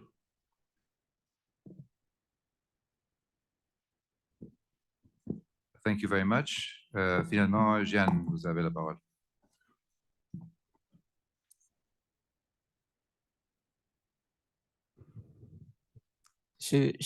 Bonjour, chers tous. Bonjour, Monsieur le Président. Je prends la parole au nom de la circonscription de l'Afrique de l'Ouest. Je suis Jeanne Akapo et je viens du Bénin. Nous avons pris connaissance du rapport déjà en ligne Mais notre préoccupation, il y a des préoccupations qui étaient les nôtres, qui ont été évoquées déjà, notamment la durée de préparation. Et je crois au cours de notre groupe, lors de la préparation, nous avons mis l'accent là-dessus. La durée de préparation des projets qui prend énormément du temps, et je voudrais porter cette préoccupation ici en plénière pour que cette durée soit vraiment réduite. Je crois qu'on a eu l'information également qu'elle sera réduite. Nous voudrons nous rassurer, être rassurés que cette durée sera réduite. Sur l'implication, sur les agences de mise en œuvre, nous avons quelques soucis. Le rapport, bien sûr, il y a des résultats sur le terrain, c'est incontestable. Cependant, je voudrais savoir, au nom de ma circonscription, ce n'est pas dans tous les pays, mais dans certains pays, nous avons des soucis par rapport à la gouvernance des projets par les agences. Et il faut le dire pour que cela soit amélioré, cette gouvernance soit améliorée. Je crois que dans les interventions tout à l'heure, l'un de mes prédécesseurs en a fait cas. Je ne vais pas citer les agences ici, mais ma question serait de savoir, vous avez déjà fait l'ouverture dans les discussions tout à l'heure, j'ai pu comprendre qu'il y aura des ouvertures à d'autres agents. Je voudrais comprendre quel sera le temps qu'on se donne pour que ça soit une réalité. Quelle sera l'organisation pour permettre au pays d'avoir plus une diversité d'agences à choisir pour la préparation et l'implémentation des projets, des prochains projets. Voilà ce que je voudrais dire, avoir l'assurance là-dessus. Mon prédécesseur du Sahel qui est intervenu tout à l'heure, je le remercie également par rapport au faible niveau d'implication des pays par les agences lors de la préparation des projets. Je ne veux pas tout dire, je crois qu'on aurait compris. Il faut trouver des réponses à ces préoccupations. L'implication des pays, c'est important lors de la préparation des projets.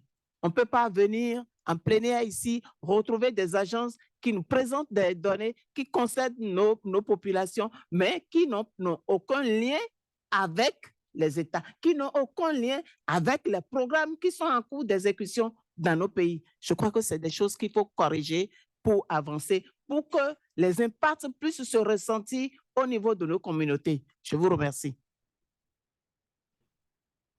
Thank you very much, Jean. So now I'm going back to Jonathan.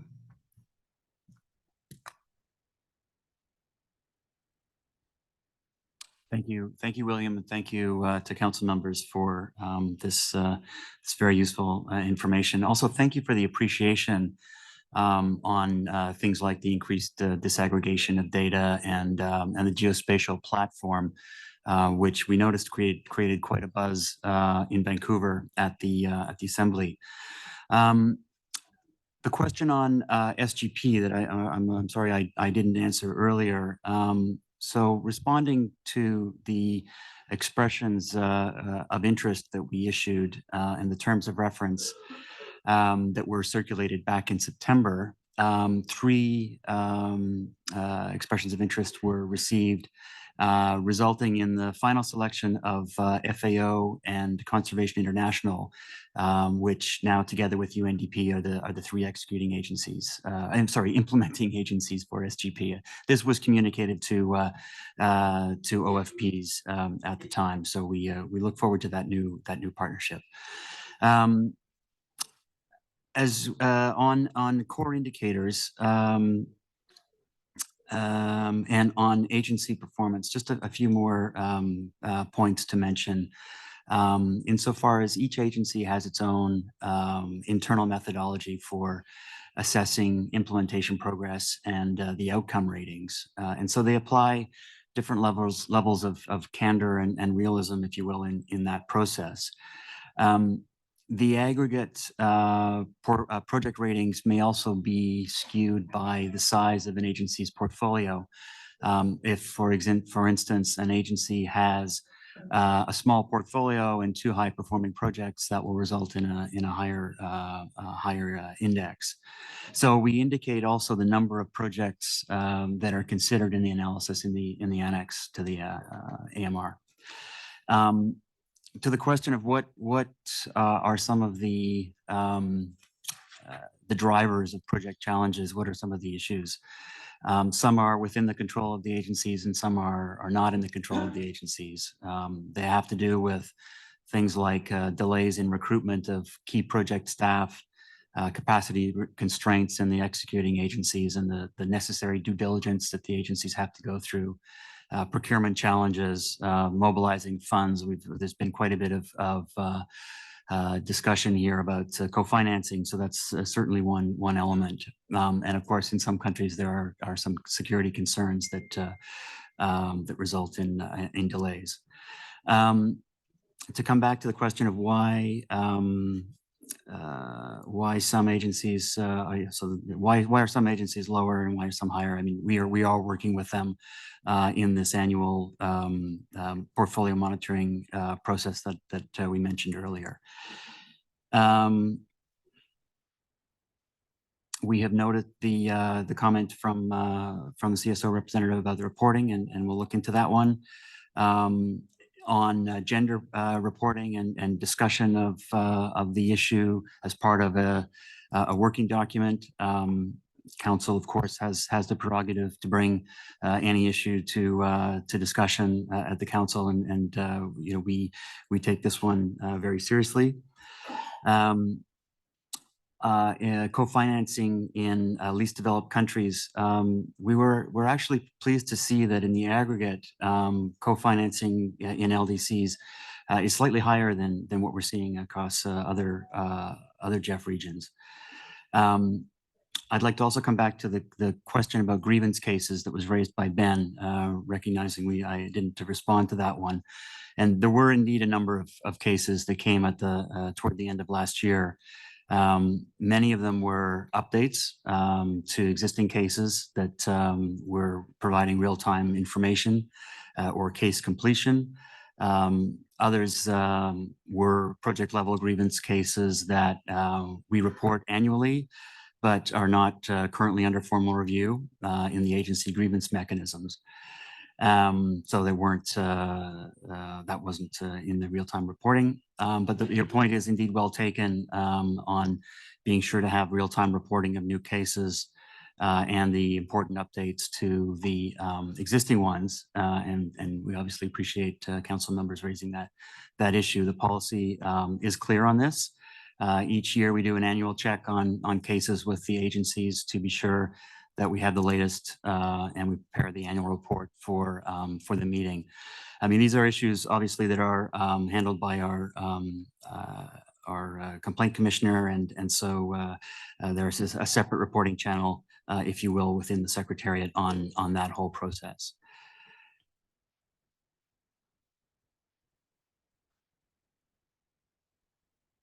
Yeah, we stop there, William. Thanks.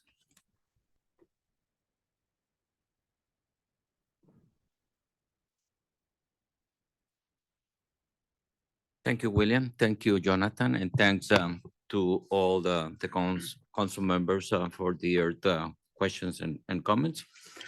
Be assured that the monitoring report is relevant and important and is in the center of the effort of the restructuring and the staffing up.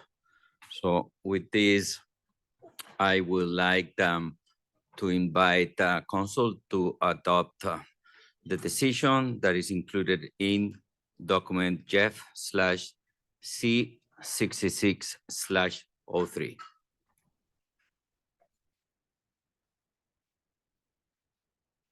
Decision approved. Thank you so much. Now we go to agenda item number 4, work program for the GEF Trust Fund.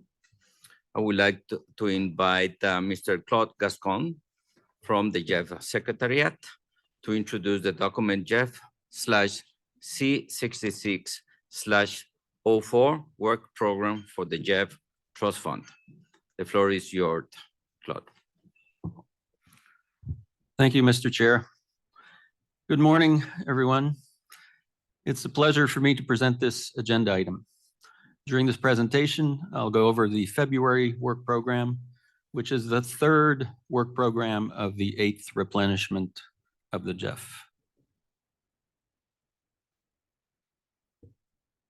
As you will see, over the past half year, we've continued to work diligently with recipient countries and agencies to put together a near record work program that advances all of the priorities of the programming directions, as well as providing support to many of the goals and targets of the Kunming-Montreal Global Biodiversity Framework.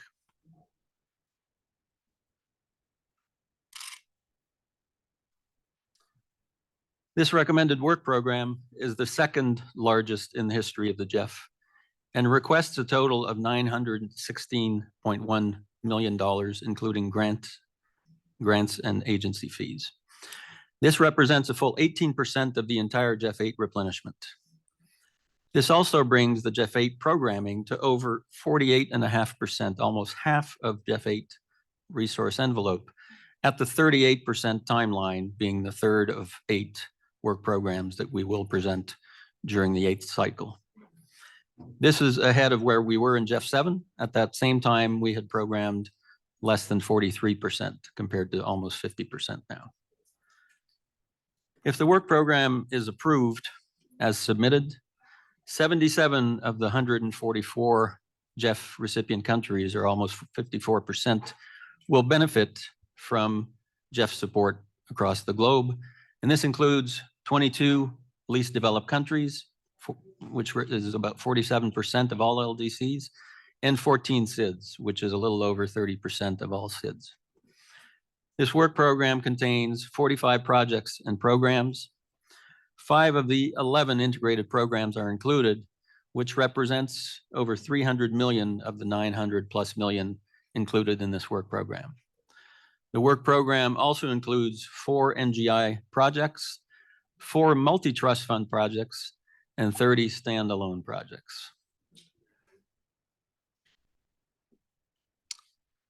We're also very encouraged with the co-financing level that this work program is able to leverage.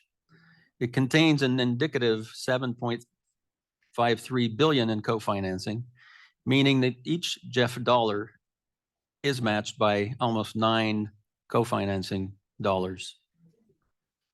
If we look a little deeper on the type of co-financing, the specific investment mobilized category represents 5.4 billion, or 72% of the total co-financing.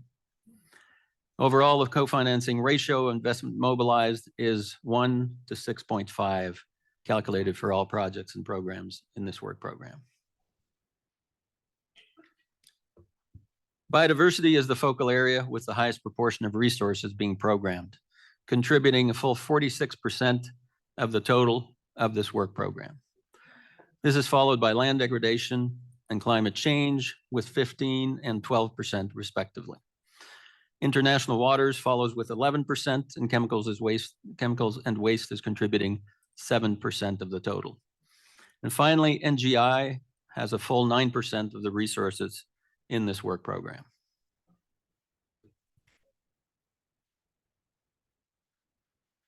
The regional distribution of GEF financing in the work program is shown here. In all, as I mentioned, 77 of the 144 recipient countries, or 54% of all GEF recipient countries, will benefit from this work program.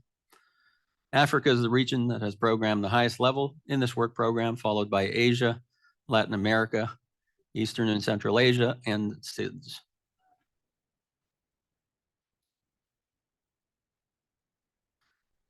Sixteen of the 18 GEF agencies are represented in this work program. FAO, UNDP, and IFAD have the highest amounts programmed with 28, 23, and 8% of the total of this work program.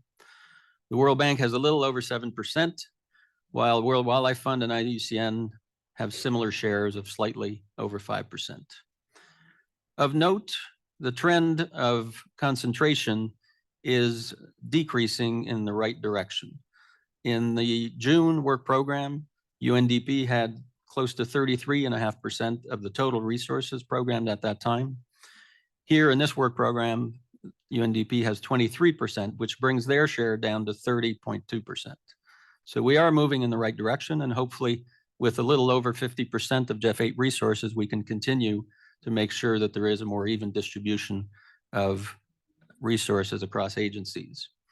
Also important to note is that the share of all MDBs, including IFAD, is over 18% in this work program. So again, we're moving in the right direction according to the expectations of the GEF 8 cycle. In this work program, the Blended Finance Program, or non-grant instrument, represents the biggest program ever after we adopted the competitive selection process in GEF 7. The 4 NGI projects recommended for this work program address multiple global environmental benefits, including biodiversity, climate change mitigation, land restoration, and chemicals and waste.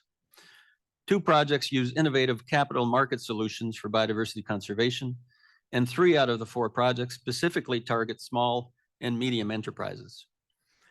This investment has enabled the mobilization of over $1.36 billion, or a co-financing ratio of 17:1. Notably, at least 60% of the co-financing comes from mobilized resources from the private sector. All 4 projects requested grants for technical assistance due to the innovative nature of what they are proposing, and 3 projects requested technical assistance from the NGI program, and 2 projects drew additional resources from South Africa, STAR allocation, and from the chemicals and waste focal area. Collectively, the work program contributes significantly to the achievement of GEF 8 outcomes targets, leading to an already surpassing high ambitions for marine protected areas specifically. A little less than midway through GEF 8, all results metrics pertaining to conserving and using biodiversity, placing land and ecosystems under restoration, and reducing greenhouse gas emissions have reached more than 50% of their targeted expected results. This work program also accounts for about a quarter of the achievement of targets linked to strengthening transboundary water management. And finally, over 12 million people, about half of which are women, are expected to directly benefit from the proposed projects and programs, particularly around chemicals and waste. I want to spend a little bit of time presenting the integrated programs that represent an important part of this work program. In fact, a little over 30% of the resources included here. Just to recall, the GEF Secretariat conducted an expression of interest in January of 2023 for 10 of the 11 integrated programs. 6 of the IPs were sufficiently subscribed to be included for council approval in the June 2023 record work program. In the following summer, last summer, the GEF Secretariat issued a second call for country expressions of interest for the Clean and Healthy Oceans IP that had not been included in the first call. And 4 of the IPs that had not been submitted for the work program in June. In preparation for countries and agencies, 2 virtual integrated program briefings were organized to allow participation from all regions and time zones, and several national dialogues and constituency meetings also provided opportunities for countries to participate and submit expressions of interest. The GEF Assembly was also a place where countries reached out to the GEF Secretariat and agencies to discuss their priorities in light of submitting expressions of interest to integrated programs. Based on resource availability in the trust fund, which by the way, we have used all available resources for this work program, the work program includes only 4 of the remaining 5 IPs that were not considered in June. Unfortunately, resources were not sufficient for us to include the last integrated program, Sustainable Cities, and we hope to be able to include that in the very near future in one of the work programs. The 4 IPs were prioritized based on the need to present a compelling work program that demonstrates appropriate balance in programming across GEF focal areas and representation across regions and between agencies. With this work program, the total GEF financing for IPs has now reached just over $1.48 billion, which is about 88% of the total that was allocated for IPs in GEF 8 in the replenishment. With only the Sustainable Cities IP remaining, we anticipate full programming of the remaining amount through the future work programs that will include Sustainable Cities IP. In the next set of slides, I'll present a brief summary of the IPs included in this work program. The Clean and Healthy Integrated Program focuses on tackling drivers of excessive nutrient loads entering coastal marine environments. This results in nutrient over-enrichment that causes eutrophication, leading to declining coastal water quality and associated health impacts, damage to biodiversity, including seagrasses and coral reefs, fish kills, and loss of ecosystem services. Consistent with the GEF 8 Healthy Planet, Healthy People framework, this integrated approach targets agricultural, industrial, and municipal sectors as major sources of this nutrient pollution. The program includes a cohort of 14 countries linked to 9 large marine ecosystems where these sectors have significant impacts. Hence, the program approach will help put in place policy and financial structures designed to incentivize the adoption of nutrient pollution mitigation practices that reduce marine hypoxia and improve environmental and human health. The Food Systems Integrated Program will focus on transforming global food systems from farm to table so that they are sustainable, regenerative, nature positive, resilient, inclusive, and pollution-free. The IP will address the underlying drivers of unsustainability in food systems by applying an integrated approach to transform and strengthen value chains, business models, incentive and financial frameworks, and policy and institutional frameworks.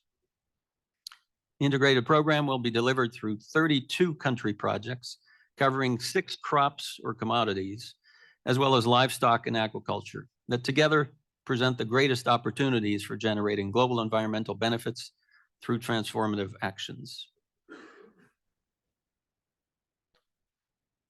Greening Transportation Infrastructure Development Integrated Program focuses on supporting countries to advance the transition towards sustainable transportation infrastructure that safeguards and enhances key coastal, marine, and terrestrial ecosystems. This IP will enhance biodiversity and mitigate or eliminate the potential adverse effects associated with the development of transportation infrastructure by focusing on upstream measures such as policy and regulations, planning frameworks, and institutional capacity. We hope that this will trigger a system change downstream in how infrastructure is built. The IP will engage a cohort of 5 countries with a total grant of 24 million plus an additional 409 million in co-financing. The program is expected to improve management of terrestrial protected areas, restoring land and ecosystems, improving marine habitat to benefit biodiversity, with co-benefits of greenhouse gas emissions reductions. Wildlife Conservation for Development Integrated Program is designed to conserve wildlife and landscapes by eliminating the drivers of species loss and ensuring that countries and communities are benefiting from these natural assets. Integration of wildlife conservation across landscapes and sectors between countries and regions is key to safeguarding healthy, stable, and increased populations of threatened wildlife, reducing threat from illegal and unsustainable wildlife use and trade, and enhancing community benefits to ensure societal buy-in for wildlife conservation. Integrated and innovative interventions through 15 country projects, including 7 LDCs, as well as a global coordination project involving strategic partners, will remove barriers from transforming the way in which people coexist with wildlife and addressing global supply chains through wildlife projects where they are traded. And finally, the two addenda to the existing critical forest biome integrated program bring additional countries to both the Amazon sustainable landscapes by bringing Guyana in, and to the Guinean forest of West Africa by bringing Guinea-Bissau and Togo into these programs. The addition of these countries further strengthens the potential for collective action to safeguard high ecological integrity forest landscapes in these biomes that are irreplaceable in terms of biodiversity and carbon stocks, and are critical for other ecosystem services, and of course for the well-being of indigenous peoples and local communities. In total, the 5 PFDs under the critical forest biomes now involve 28 countries and accounts for a total of almost 300 million in GEF grants. The IPs in this program contribute to most of the core indicators as seen here, and significantly to those related to protected areas and landscape management, reduction in greenhouse gas emissions, and improvements in terrestrial and marine ecosystems. And lastly, the new Kunming-Montreal Global Biodiversity Framework adopted at COP15, as we know, as you all know, contains 4 goals and 23 targets.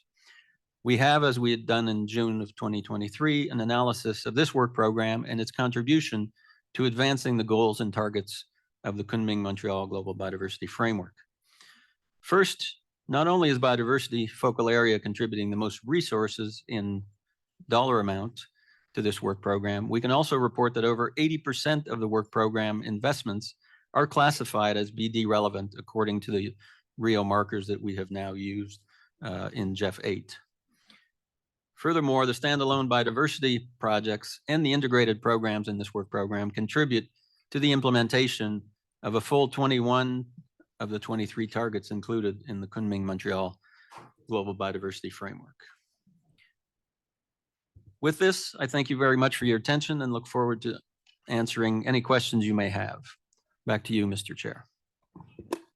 Thank you so much, Claude, for the presentation of the work program. With this, I would like to open the floor for questions and comments for council members and friends. Over to you, William, so you can help us out with the list of speakers. Thank you very much. Alf, you have requested the floor. Go ahead. Yes, thank you. Denmark and Norway, our constituency, would like to thank the GEF Secretariat for another large work program. In the policy recommendations for GEF 8, we agreed on an aspirational ceiling for any one agency of no more than 30% of approved amounts during GEF 8. As nearly 50% of the GEF 8 funds are now allocated, we note that the UNDP has passed 30% of all allocations and would like to request the GEF Secretariat to closely monitor this percentage going forward to stay with the aspirational ceiling. At the same time, we note that the agency concentration remains an issue, with more than half of the resources in the work program and in the IPs being programmed by only 2 agencies, the FAO and UNDP. We would like to request the Secretariat to continue working on the diversification of agencies to ensure a more balanced representation in the programming of GEF resources going forward. In the reports from the secretariats of the conventions, we would appreciate reporting on how the GEF contributes to the various conventions' gender action plans and targets. We appreciate that the work program cover note now includes a section on policy coherence.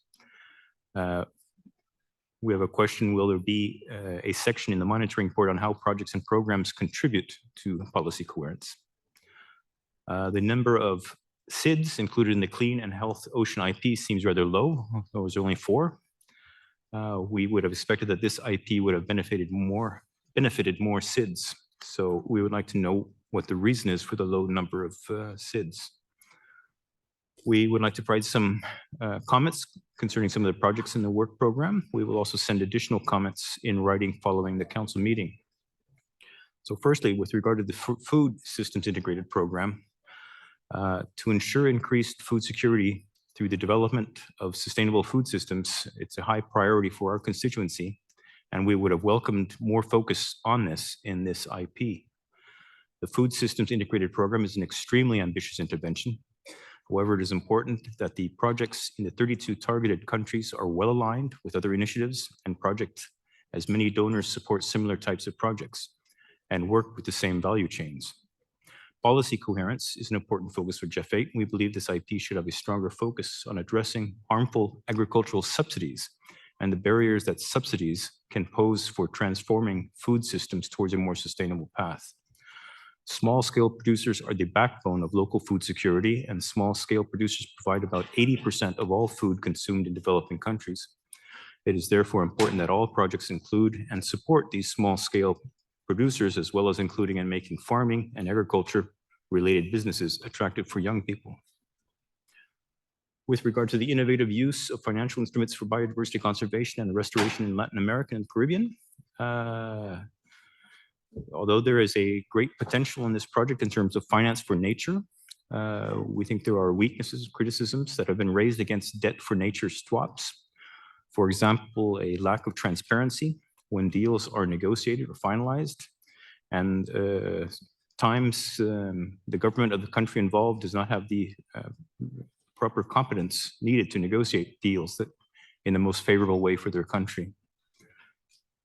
We would like to ask how transparency is being promoted in this project, and then linked to the competency of governments, how will the project strengthen the government's competencies in this area to make sure the deals are negotiated on most equal terms.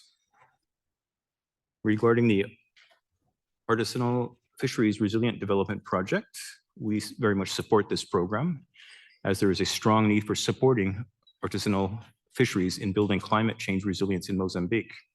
However, we would strongly encourage the project to build synergies with other ongoing efforts in Mozambique, including the World Bank's Pro-Blue program.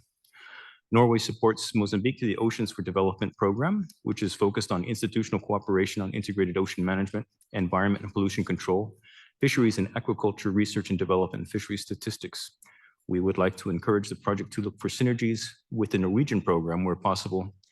For example, on capacity building activities with government institutions relating to the beach signing ban, mariculture development, and the scaling up of the open artfish statistical system.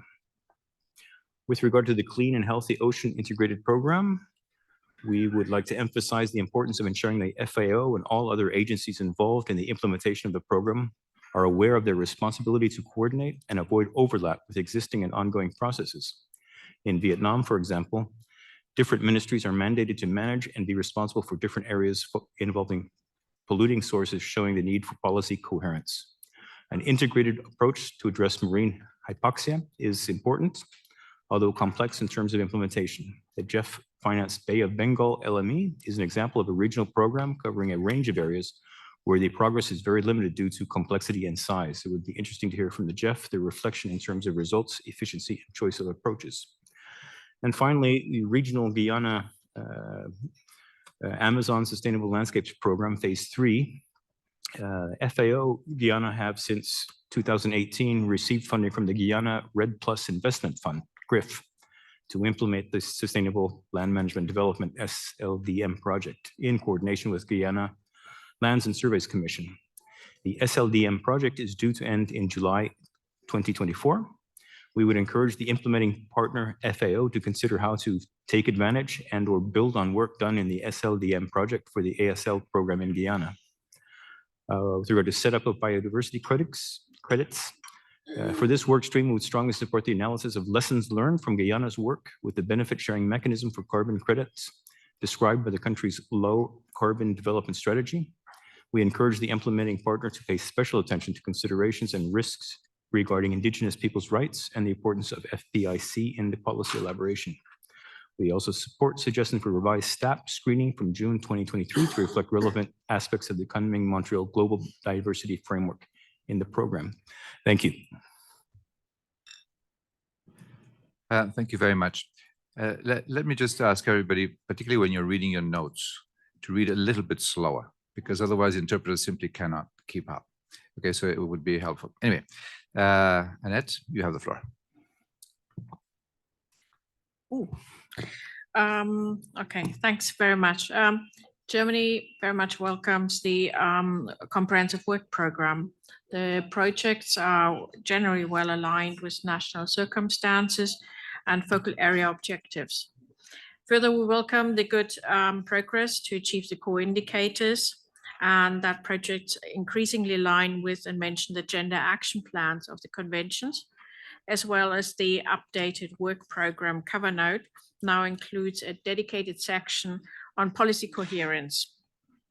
We would also like to acknowledge that, like previous speaker, that the agreed cap of 30% of total resources per agency of GEF 8 is temporarily achieved, like you explained, Claude. Like you said, Claude, it is moving in the right direction, so that's a good sign, but it's slowly moving in the right direction.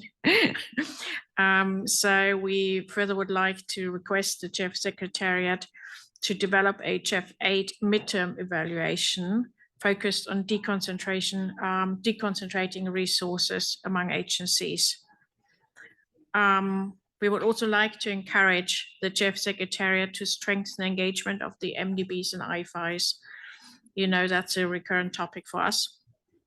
Only 13.5% of the resources of this work program are allocated to the 8 MDB IFI GEF agencies. When only considering the regional development banks, this figure amounts only to 5.7%. Which is far off the agreed upon aspirational target of allocation of 10% of GEF 8 resources to regional development banks. On the other hand, congratulations on the 4 blended finance projects, mobilizing 17-1 on co-finance, of which 60% from the private sector. Also, in particular, because that has a focus on the regulatory framework, which we noted, with lots of appreciation. Can you already draw lessons from this for the GBFF, which I think is sort of cross-referencing lessons learned, and the co-financing across the overall work program also is commendable with 15% from private sector. Do you see a significant difference between agencies, sectors, or countries when mobilizing private sector? On another note, policy coherence. We would very much like to encourage you to further this agenda, which we think is absolutely crucial, particularly for the IPs. On gender, we welcome more aggregated data being now available, and thank you in particular for your explanations. Germany notices with some concern that the overall quality of the submitted project proposal documents seem to have decreased compared to previous work programs. And while we acknowledge that this is the second largest work program ever, we noted that in some cases the content of the PIFs was difficult to follow and therefore hard for us to evaluate. And maybe just a little bit of background for that. Germany actively engages in the meticulous review of every presented project and work program, dedicating significant effort across various ministries, including our experts in the respective countries. It is important that all project documents presented for council review went through a solid quality assurance process by the Secretariat. And we do notice that, or note that this might be due to limited capacity within the Secretariat. If so, is there any plan for improving that, how to address this issue? On 4 projects, we have some technical concerns. That is, let me just very quickly list those. There's a GEF project, a regional project on the ecosystem restoration in Central Asia. Germany is concerned that small agriculture business and low-income settlements will struggle to meet the proposed regulations and requests appropriate measures for different target groups. On the GEF project, recovering sustainability of ecosystems in Argentina. We request to consider the whole range of possible root causes of missing adoption of sustainable land management, rather than just focusing only on knowledge gaps among stakeholders. On the project in Lesotho on sustainable wool and mohair value chain, we asked to provide fundamental structural changes to address the root causes of the severe degradation status of the project area. I want to see a stronger policy and legislation alignment. And finally, the restoration of wetland in Amazonian ecosystems in Brazil. Germany requests to include relevant wetland biomas into the project proposal and actively involve agencies like MMEA or ICMBio with a wealth of relevant experience. Thank you very much. Thank you very much. Next is Barbara. You have the floor. Thanks very much. I felt like I sound really loud. I'm gonna take a, You're just fine. Please go ahead. let's blame the microphone. Okay, we'll go with that. When I get to meet all of you individually, you'll find out I'm just very loud, probably. Claude, thank you so much for walking us through that presentation. Canada welcomes this comprehensive work program. There are many things in there we're quite pleased to see, and I'll just highlight some of them, but not all of them.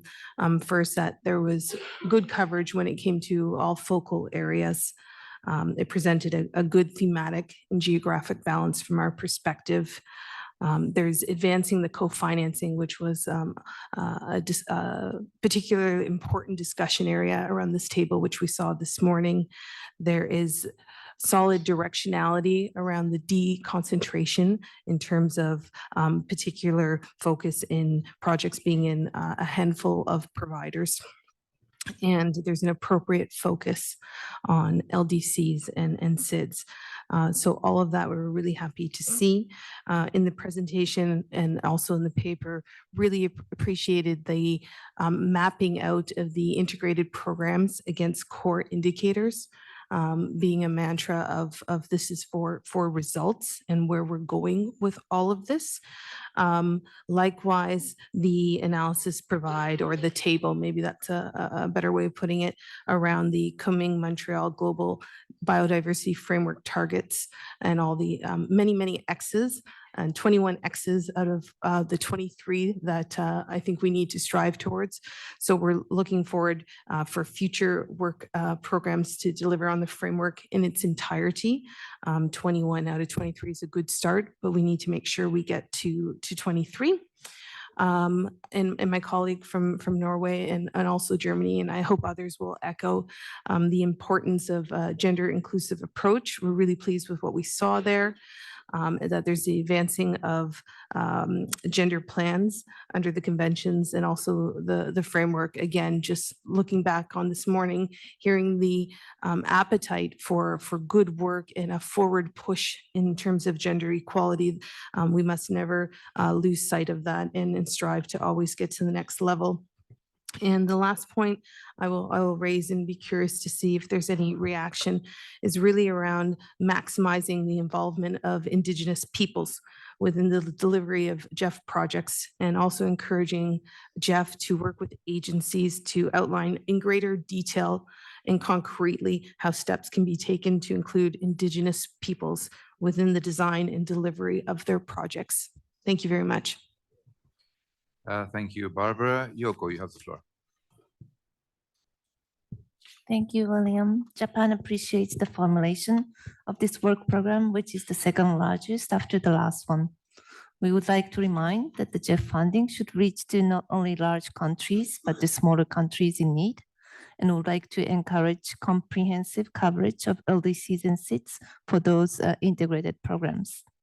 We would also like to remind that biodiversity, climate change, and land degradation are interrelated issues, and all projects and programs should realize synergy effects in this regard.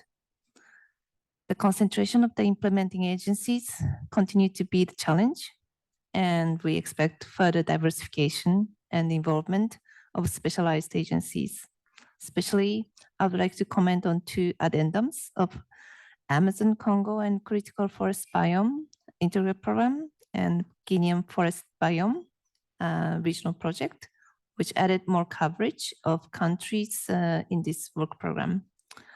The implementation requires the data-driven, effective monitoring framework and solid supply chain network.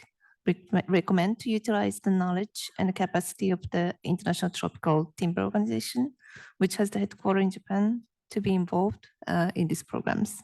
Thank you. Thank you very much, Yoko. So next is Faisal. You have the floor. Thank you very much, William. The GEF CSO network, having reviewed document GFC 6604 on the work program, makes the following observations and recommendations for kind consideration of the Council. We commend that the work program is the second largest allocation of GEF resources in history and leverages 7.6 billion in co-financing. We support the broad range of projects and geographic scope of the work program. We are very happy to see the inclusion of the food systems IP, as we believe that it's important for GEF to focus on this critical sector of agriculture, and that which has a major impact on greenhouse gas emissions, as well as biodiversity conservation and chemicals, as well as very strong impact on the lives of indigenous people and local communities. Given the importance of the impacts of agriculture on indigenous people and local communities, we hope that special measures will be taken by all of the related GEF agencies and the recipient countries in the elaboration of this program to maximize the participation of local communities and indigenous peoples, as well as civil society organizations. We do overall have some concerns on the level of stakeholder engagement proposed in some of the projects and programs in the work program. We do wish to highlight that the GEF stakeholder engagement policy mandates effective engagement of stakeholders, including civil society, indigenous peoples, and local community in all activities of the GEF. The policy states that constructive, responsive, accountable, and transparent stakeholder engagement is critical to the success of all GEF-financed activities. Stakeholders should be identified and involved as early as possible in the identification and development of activities by the agencies, and stakeholder engagement needs to be sustained throughout the life cycle of the activity. It's a requirement that in the program framework documents and PIF submitted for work program, there is a description of consultations conducted and information on how stakeholders will be engaged in the proposed activity and means of engagement throughout the project cycle, including adequate resources allocated for the program and project budgets to effectively engage stakeholder engagement throughout the project and program cycles.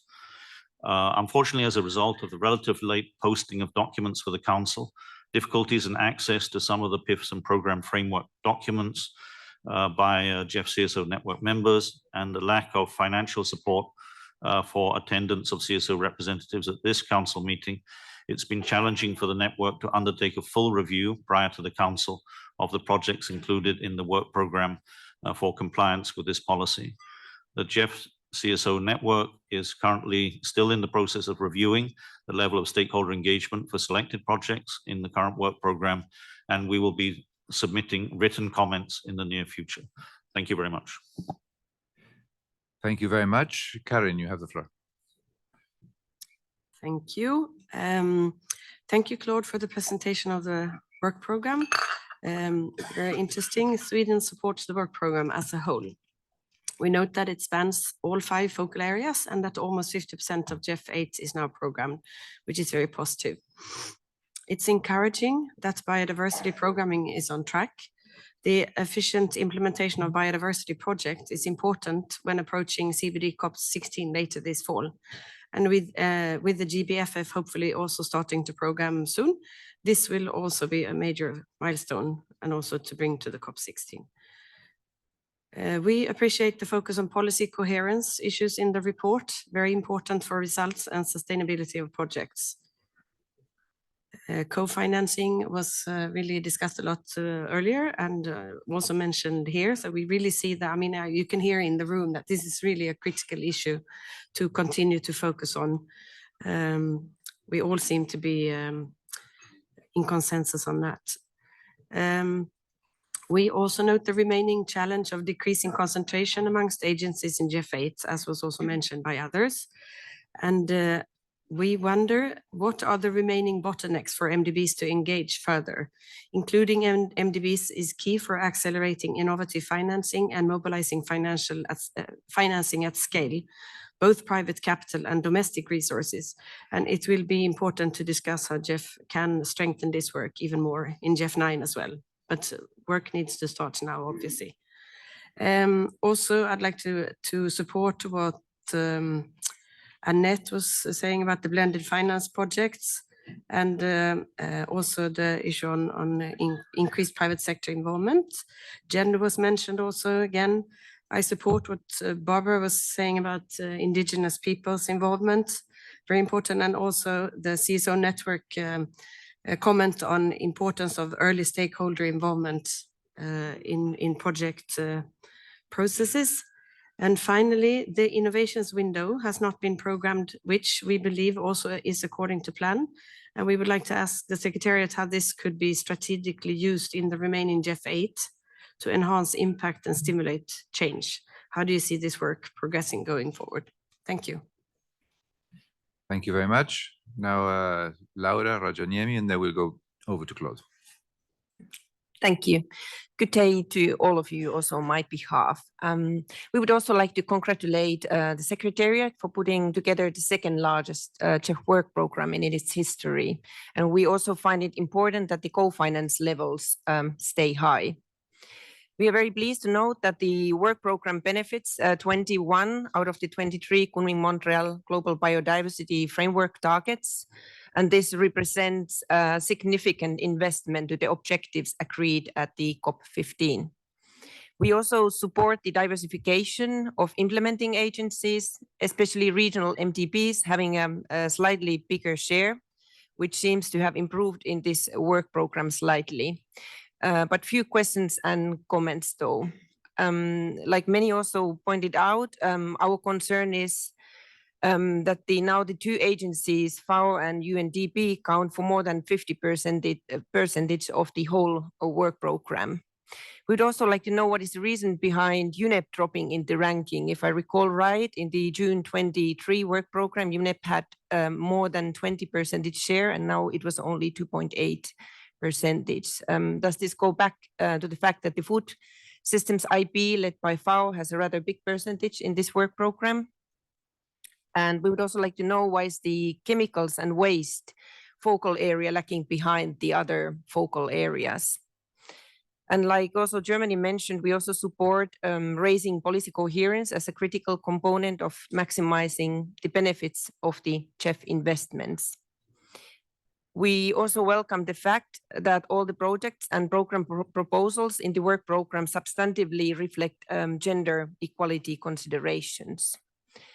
Only two comments regarding the projects. We have a very keen eye on the global economic benefits of the global clean hydrogen program.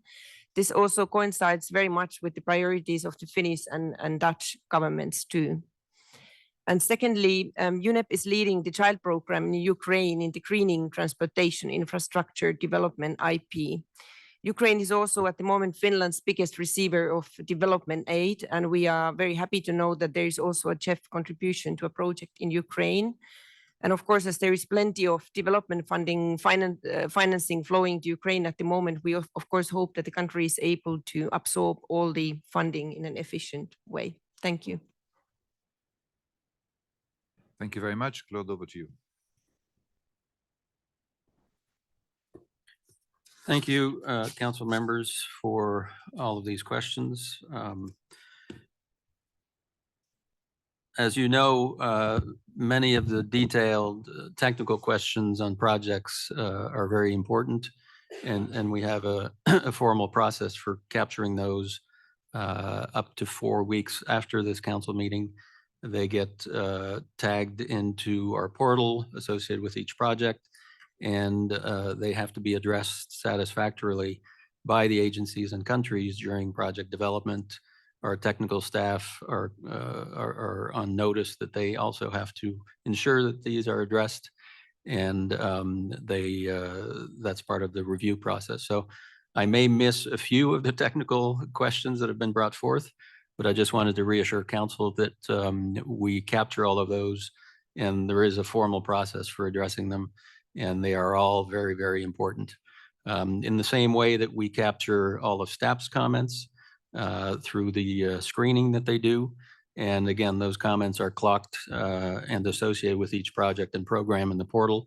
And our technical staff and the process for clearing projects has a specific step on whether comments from staff and council have been addressed in each of these projects. So just to reassure you, if I do miss some of the technical questions, they're not lost. They will be captured elsewhere.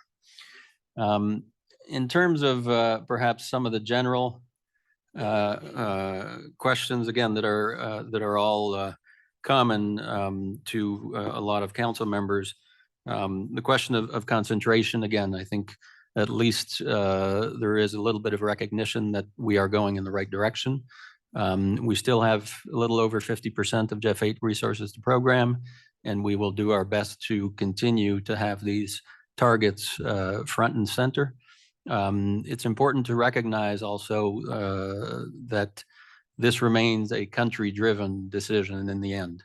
And I don't want to jinx the other 52% of programming, but we have front-loaded the integrated programs, which if you look at separately, they have a much more diverse allocation of resources across agencies, including a larger participation of MDBs and IFIs than if you compare them to the crop of standalone projects.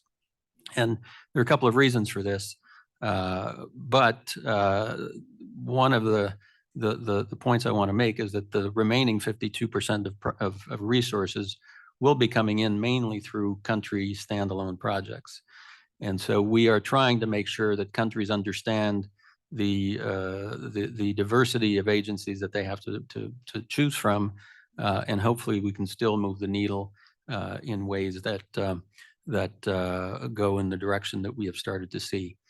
So that's kind of in a general term, the question of diversification of agencies. In terms of the private sector, again, I think we're showing some very good results. If you look at across focal areas, across regions, and across the modalities, you have a fairly significant divergence, or not divergence, but range of participation in private sector, from the highest in NGI projects and blended finance, followed by the integrated programs, and then in terms of standalone projects, by focal area and by region, there's a fair amount of range there as well, as you can imagine, with focal areas such as chemicals and waste and climate change being much more appealing, if you will, or amenable to the insertion of the private sector into these projects. And of course, working with MDBs and IFIs, there is on average a much more easier way to include the private sector. Having said that, we do have a push, and my colleague Matthew Reddy, who's been with us for the past, 4, 5, 6 years, has done a tremendous job to increase the participation in the private sector across the entire portfolio of GEF projects and programs. He's a one-person shop. We hope to be able to increase that capacity as we restructure. We also hope to be able to increase the capacity of our NGI team, which are two of the entry points really for a lot of the private sector and the blended finance. And so those are things that not only are we moving in terms of what we have at hand in terms of concepts and projects, but also in terms of our capacity to continue to engage with countries and agencies in hopefully a much more powerful way and impactful way by having more capacity to do that. So I think you have also the private sector report, which is an information document where you have a lot more detailed information. But I think it's fairly impressive, the range of different types of sectors that are engaged from the private sector, geographically, thematically. And in terms of the integrated programs, this is something really where the engagement is as important from a sitting at the table side of things than the pure financial contribution to projects. Because if we are talking about transforming economic systems and different food systems and so forth, it's not just a question of bringing money to the table. It's actually changing the ways of the different stakeholders, and having private sector be part of some of these global platforms as a strategic partner is extremely important, because we can have an influence that's much deeper than just the resources that they would bring to the table.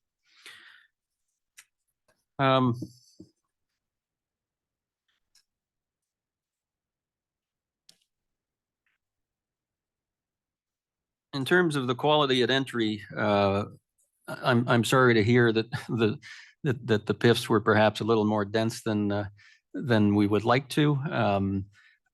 We have put a lot of effort in GEF 8 to simplify the templates from the beginning. I was hoping that we were on a trend to have an average size of document that would be much smaller. We did for the first part, the first couple of work programs, but then we get into PFDs and fairly complex programs that require a lot more documentation. We will do a significant effort. We have been having not workshops, but training sessions with staff and agencies and our own staff to kind of understand, how to design a good project at the PIF stage. What's the minimum required information, the logic of all this. So we will resuscitate this. We had a couple of sessions in 2023. We'll continue to invest in this with agencies, and hopefully we can bring this back. Luckily, the number of projects that were rated by staff as major has not increased significantly. So from a purely science technical point of view, I think the projects are still solid, but we are striving to really have a much shorter documentation that will be able to achieve what projects are supposed to achieve. And when we get to the Global Biodiversity Framework Fund discussion on the project cycle, that will be obviously central. And if that decision gets made, we will have a way to test a much faster and simpler project cycle that can perhaps inform the rest of the family of trust funds at the GEF. On policy coherence, I'll ask Sanja to perhaps jump in. Sanja is, I guess, the Secretariat's guru on policy coherence. She takes the vision of our dear leader, Carlos Manuel, who has brought this very important element of strategic importance to solving our global environmental issues, and is working hard to translate this. She has spent a significant amount of time in the preparation of the work program cover note to actually go through projects and programs and extract the information that you have in the document. It was our first attempt to include this. It was part of the policy coherence management plan that was presented to council.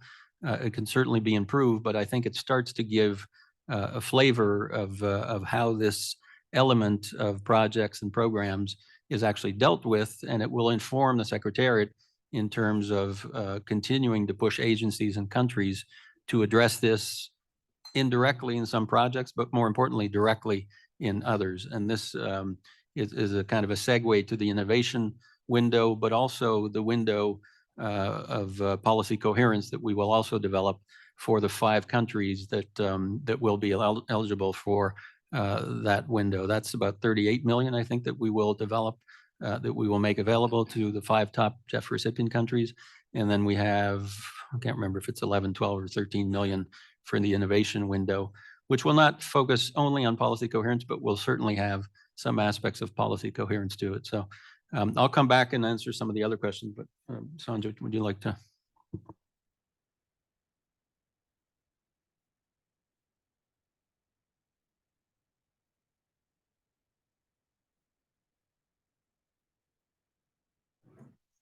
Okay, thanks, Claude, and good morning, everyone.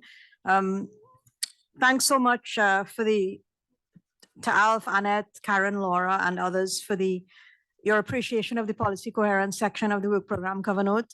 As Claude indicated, this is the first time we're doing it, so we're very excited about it and very proud of it. So your appreciation is well received and much appreciated.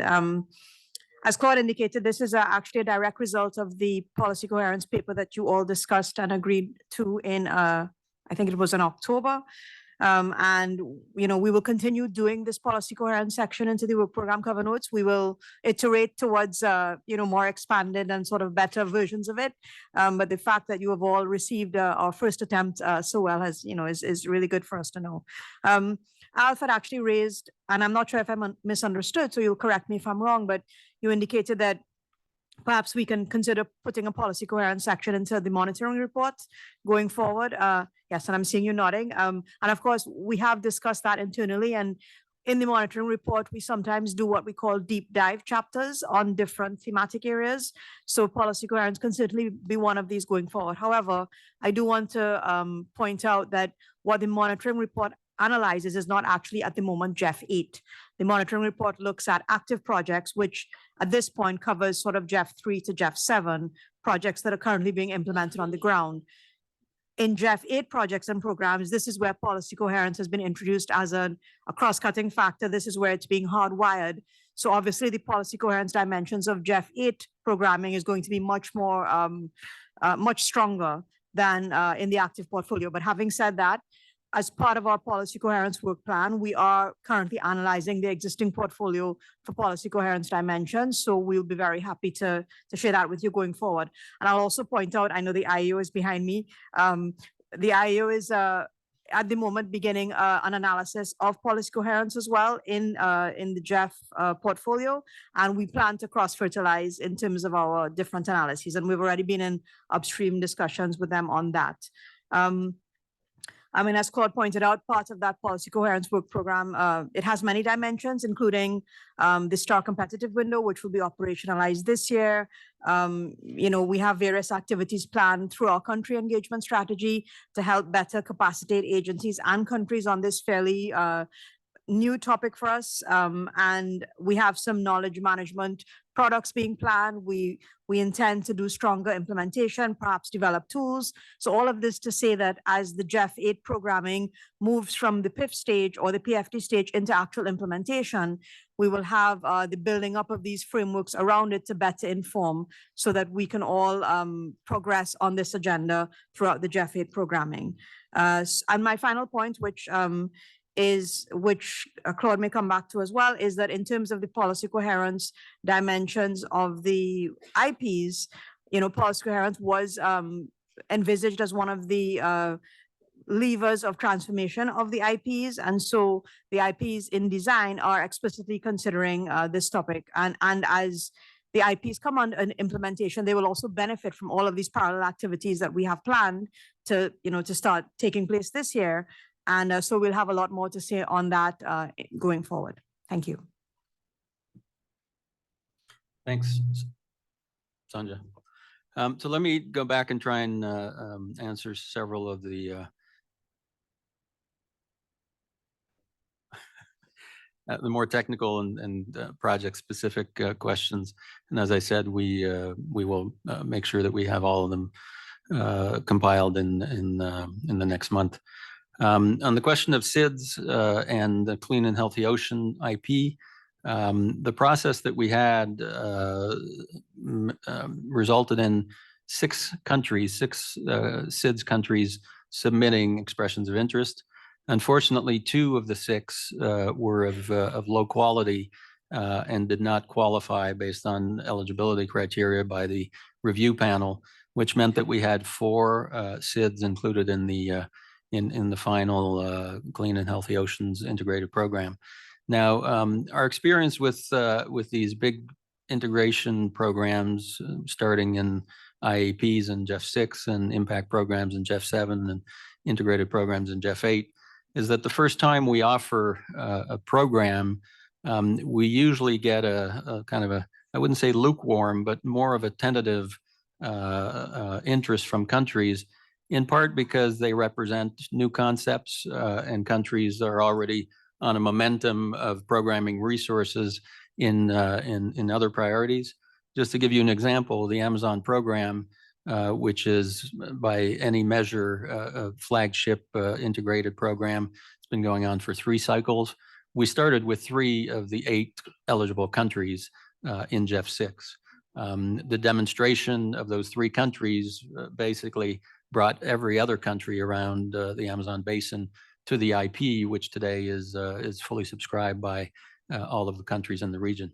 So we do expect that in further cycles, should these IPs, and this includes the infrastructure IP as well, which had a small number of countries.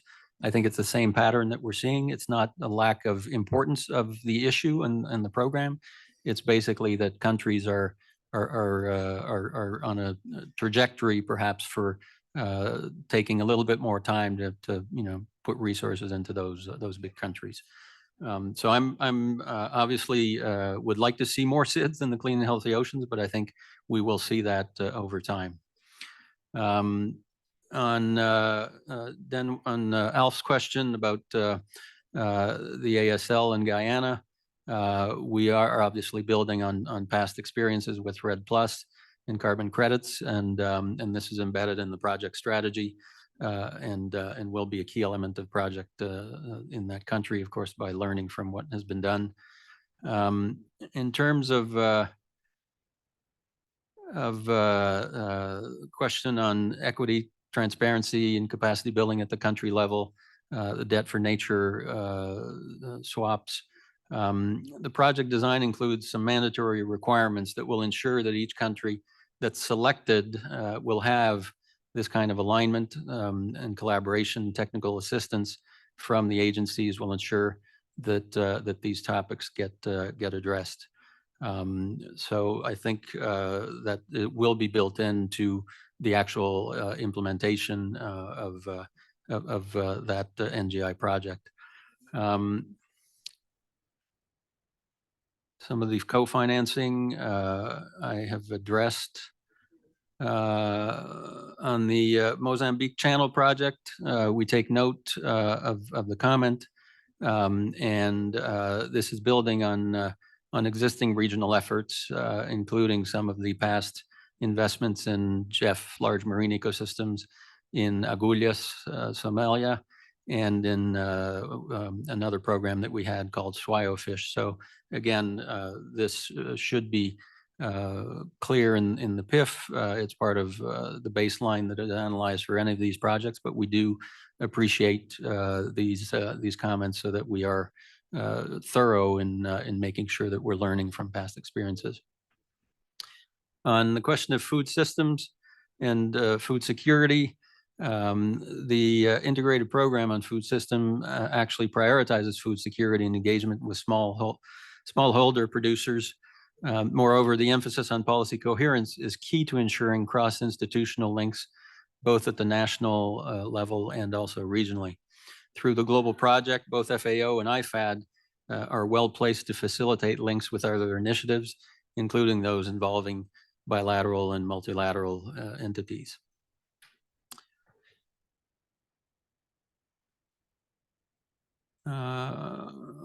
Sorry, I'm just scrolling through here. In terms of the Central Asia Restoration Ecosystem Restoration Project, this program is obviously about restoration, but equally it includes land and water resources and management and livelihood. So in the development of the PPG of the project, hopefully an adequate balance of these different elements of project design will be included, and hopefully that will address Germany's concern here. In terms of Barbara's comment on Kunming Montreal Global Biodiversity Framework, we have in fact addressed all of the targets if we look at what we had submitted in June. The table that you've seen for 21 out of 23 basically only shows what the present IPs in this work program, but we have addressed Target 6 on invasive alien species in the Blue-Green Islands IP, for example. And the Target 17, which is not in this table, is mostly supported through other projects, namely MSPs. So we are happy to be able to obviously show that level of support, and we can see how we build that link more strongly as we eventually engage in the GEF 9 thinking. Japan, thank you for your reminder on the critical forest biome. We are engaging with ITTO in discussions, and they will be a very strong partner in the global platforms that we are establishing for each of the the critical forest biome programs.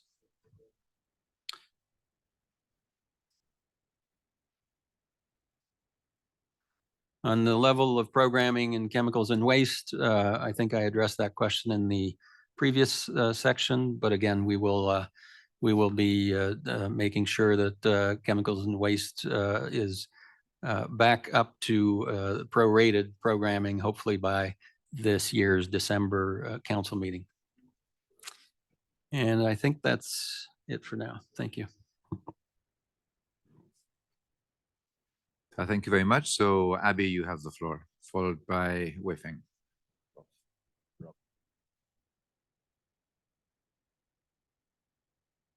Sorry, Rob.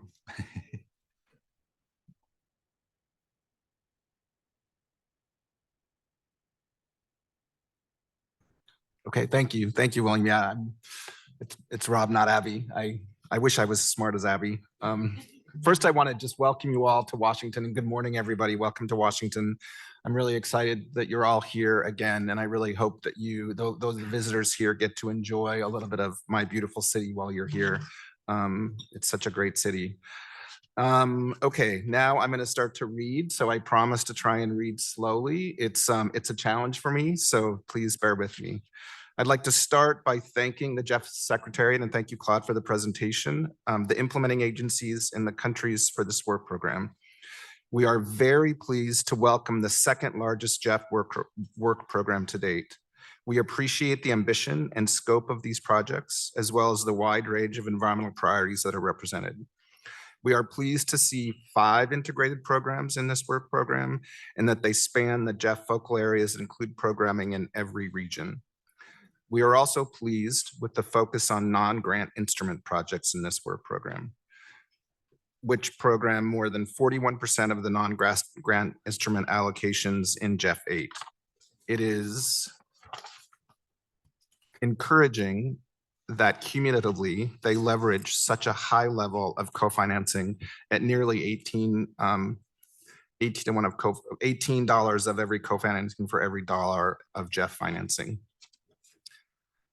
I'm not gonna repeat. I'm gonna support and double down on all of the comments that have made about agency concentration. I appreciate your explanation, Claude. I appreciate that we're sort of maybe inching in the right direction, but it's still an issue for us, and we're concerned, and we're gonna be paying attention to that issue moving forward, but appreciate that explanation.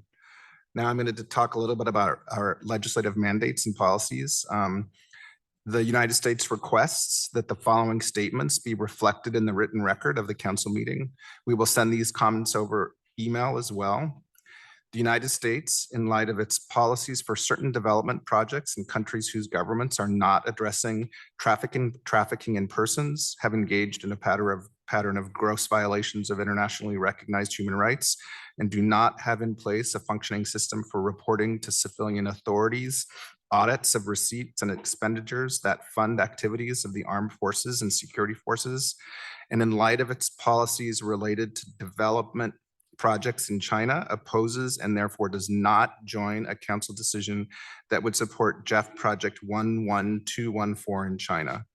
The United States, in light of its policies for certain development projects in countries whose governments do not have in place a functioning system for reporting to civilian authorities, audits of receipts and expenditures that fund activities of the armed forces and Security Forces opposes and therefore does not join a council decision that would support GEF Project 11378 in Turkmenistan.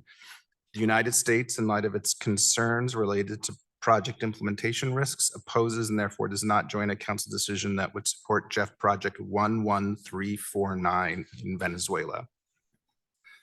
Okay, now I also want to make a comment on a child projects in Uganda that are proposed under GEF Project 11148 and GEF Project 11214.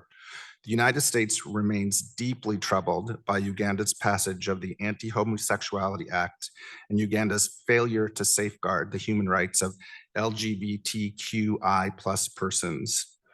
We want to underscore the importance of applying the GEF policy on environmental and social safeguards, which includes protection based on sexual orientation and from gender-based violence. This requires that there is equal access to the benefits of GEF-supported projects and protections for the LGBTQI+ community in Uganda. We will also share further technical comments on the work program ahead of the deadline. To conclude, I'd like to reiterate our appreciation for this GEF work program. Thank you very much. Thank you very much. Wei Feng, you have the floor. Thank you very much, William.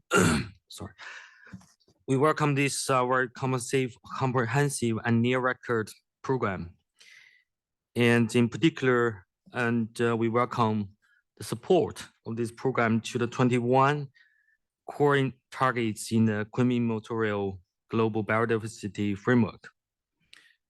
The second is we also welcome your explanation and your commitment to bring the chemical and waste focal area back to track by end of this year. We think this is important focal area and the need to catch up with others.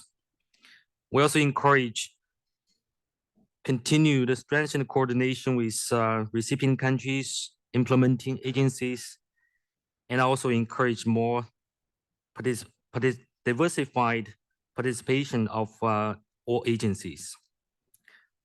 On the specific program, with regard to the program GEF Project 11449, entitled Strengthening the System of Protected Areas and Improvement of its Financial Sustainability, we believe that this project, compared with others, it seems has a very low co-financing rate and very few beneficiary people.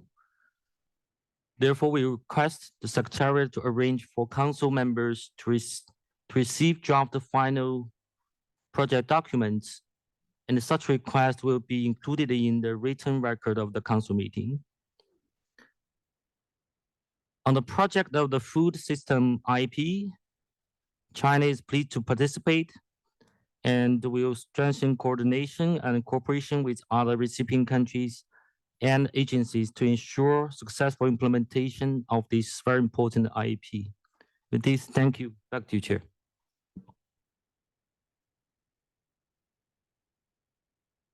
Thank you very much. So Richard is next. Thank you, William. Thank you to the GEF and also the US for hosting this event. Your warm introduction earlier on, Rob. We'd like to welcome the second largest work program of the GEF, and we particularly appreciate the way in which it encompasses a range of issues which are really important flowing out of the GEF 8 process. We note that national government and GEF agencies represent 41% and 33% respectively as the largest co-financers of the broader co-financing of the program. Whilst this is positive, we would like to see more innovation and driving of private sector participation being a stronger component of that co-financing, which is currently only 15% of the total co-financing within the work program.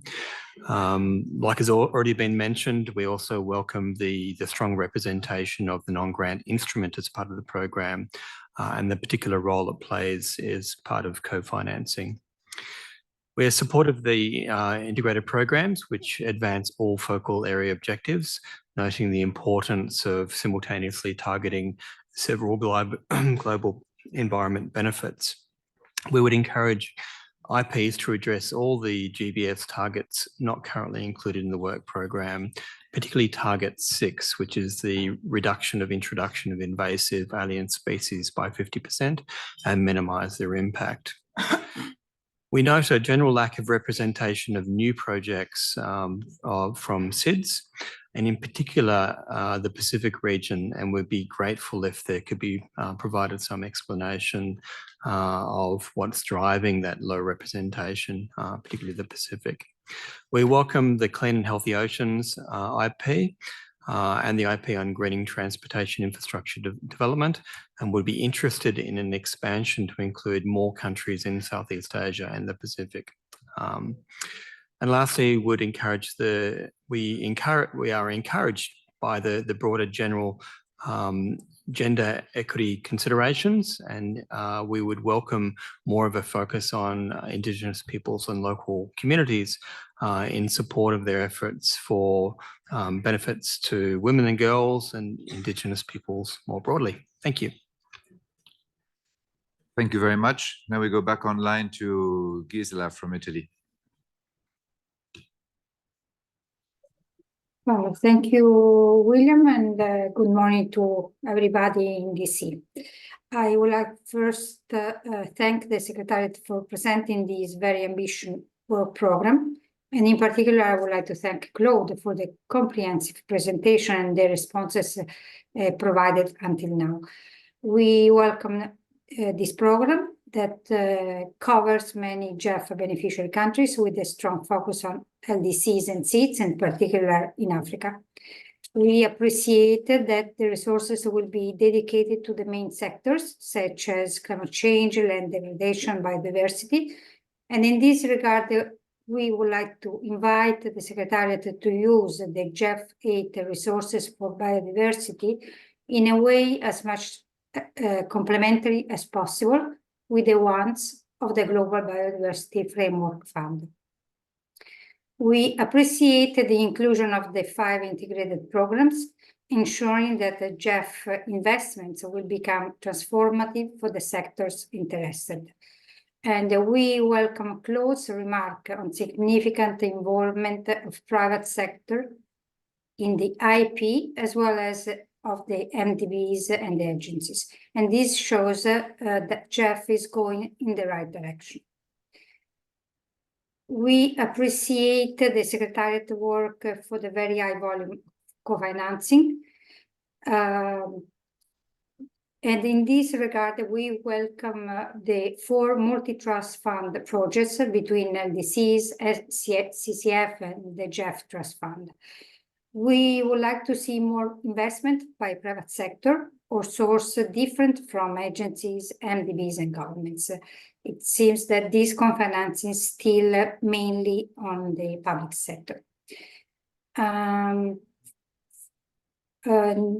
The other point is the general concern that we all have on the concentration of resources. We acknowledge the great efforts that is ongoing to better diversify the flow of resources to implementing agencies. And while noting the country selection, in particular in the food system integrated program in this specific work program, we ask for a further improvement in the diversification of the implementing agency. And this improvement should be pursued, and we welcome the commitment just showed by Claude to further address and balance the distribution of resources among agencies in order to reduce this concentration. I conclude expressing our support to this work program and its approval. Thank you. Thank you very much. Ben is next. Great, many thanks, William. Also, many thanks, Claude, for the presentation on the work program and also for the replies so far. I'll try not to repeat at length what others have said. There's a lot of really useful points which have come out this morning. But anyway, I think, so just very briefly, I think obviously it's important to say, as many people have said, it's great to see such a large program coming to this council. So that needs to be recognized. I mean, a few general points on the, like others have said, many others have said, it's very welcome to see the progress being made on the NGI window.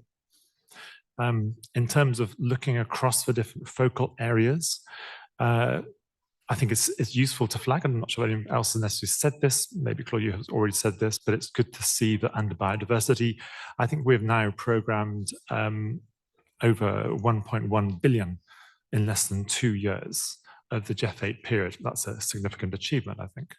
And we also note that the very low level, as many people have said, in terms of chemicals and waste, and thanks, Claude, for your reply on that one. But just noting, obviously, we're watching that closely as we go forward. Another issue which obviously a lot of people have raised, and I know you've responded to some of these points, Claude, already, in terms of the balance between the agencies.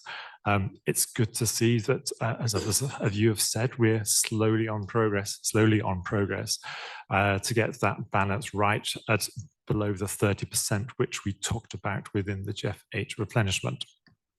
I'm not sure if I understand correctly from one comment you made, Claude, maybe clarify, but I think you were saying that there's a significant element of MDB, IDB input into the IPs in that first 50%. So does that mean in the next 50%, which are not necessarily IPs, more of a single projects, does that mean to say actually that share will go down for MDBs and IDB? Maybe based on other replenishments, maybe you could just clarify that one. I think, again, I think it's a point raised by Germany and Sweden in terms of the share from IDBs and IFAD in this work program. I think that Annette came up with a percentage of 5.7%. I had 8.5. I'm sure Annette's addition is far better than mine. But maybe just clarify what that actual number is. But the main point is obviously it's well below the 10% which we're aiming for under GEF 8. I also noted that the World Bank was, I think, at 8%, and I think that was 8% this time, and it was 8% going forward. And for the whole period so far, that strikes me as low.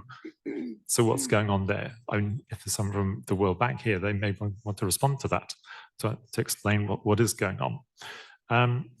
I think that Karen has mentioned, and I think Claude, you also sort of pointed out, you need to look at this. Obviously, there's something to discuss going up to GEF 9, and it's better to have a better understanding about what is going on between the balance between the agencies, between some of the agencies, FAO and UNDP getting a lot of resources, and the banks getting very little resources.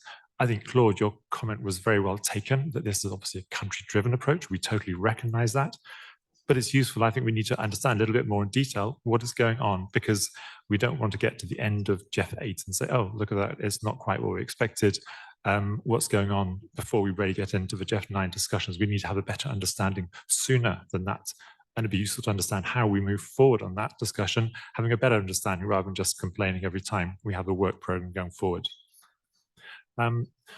In terms of I think, Karen, you mentioned it as well, and Claude, you mentioned it in response, and we were going to also talk about the innovation window and the competitive window. I don't think we've seen those, and you mentioned it, but it'd be useful to understand when we might be seeing something coming forward on those. Barbara mentioned it in terms of the coming Montreal Global Biodiversity Framework targets. And it's useful, Claude, that you mentioned we're addressing all of those. It's very useful to see that. And I think it's great to hear also from Claude, you saying that we need to think about that towards GEF 9. There's a lot of thinking towards GEF 9. It's not so far away. So it's useful to think where that is going to. I think also largely answered by Claude, we were interested by the information document on the second call for expressions of interest for the IPs. And I think maybe correct, I was just taking these numbers from the graph rather than exact.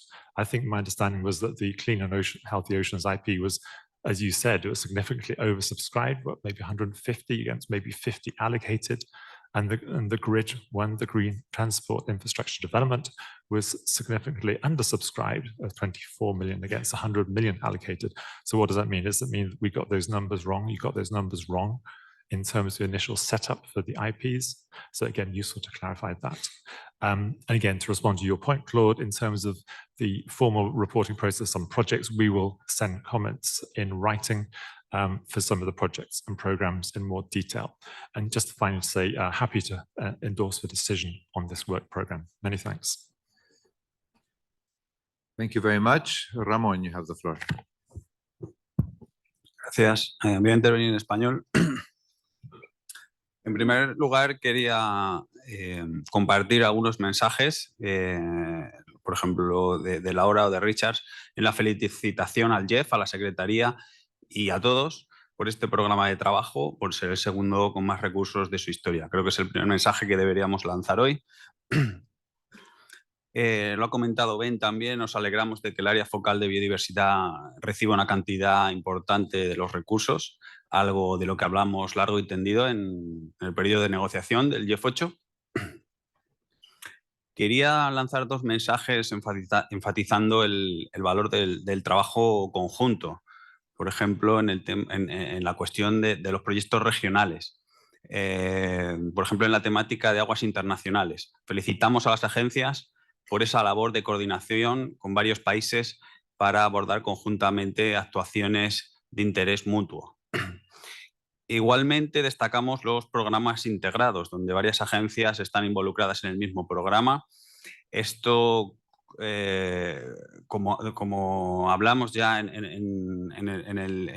el periodo de negociación del GEF 8, permite potenciar sinergias y colaboración y unir las fortalezas individuales.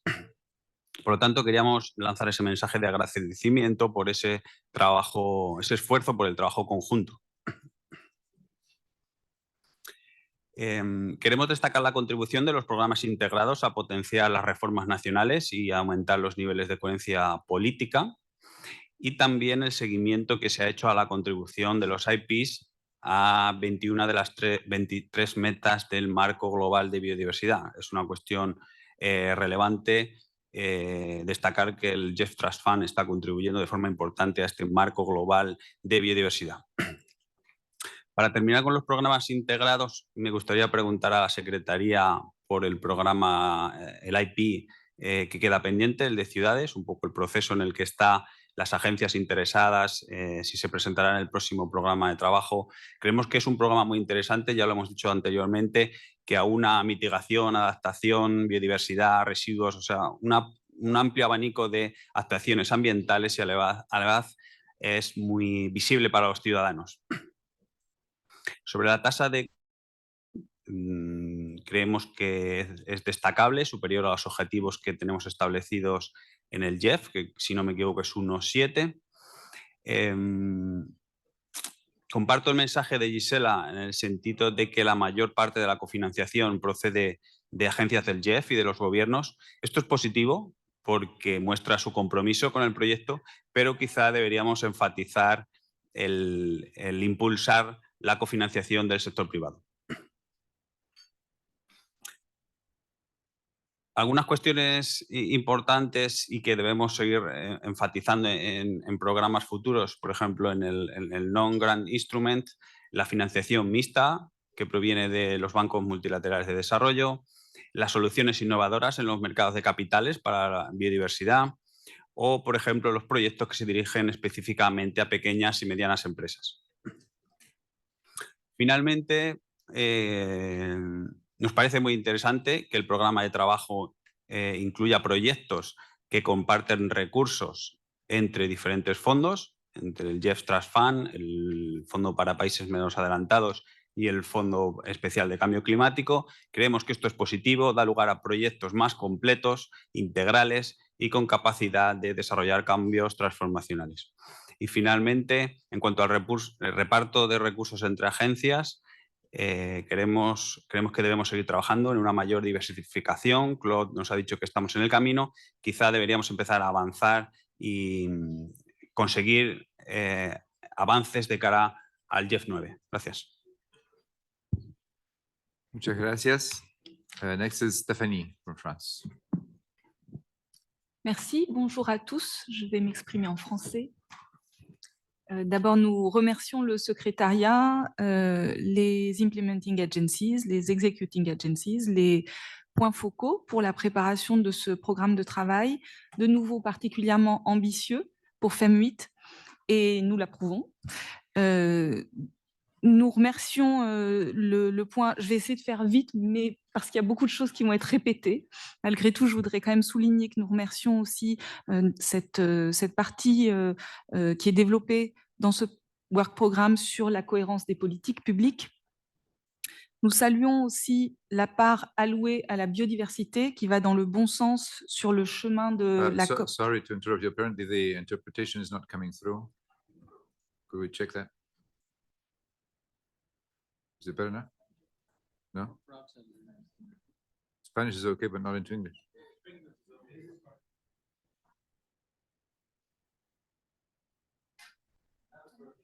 Now it's working? Okay. So thank you, Stephanie. Please go ahead. Avec plaisir.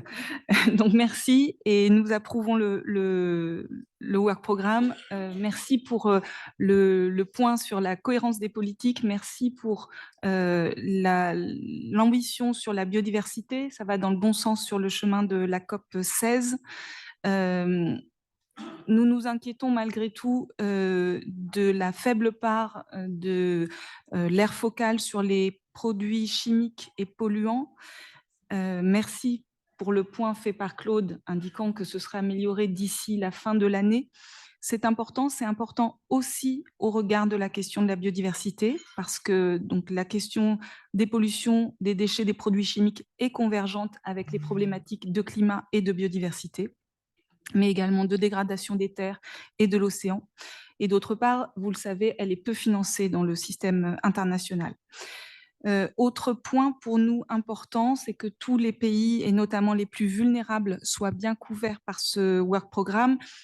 Il nous semble que ce work programme comporte une baisse de la part des PMA et des SIDS dans ce work programme, et nous souhaiterions avoir des éléments de contexte.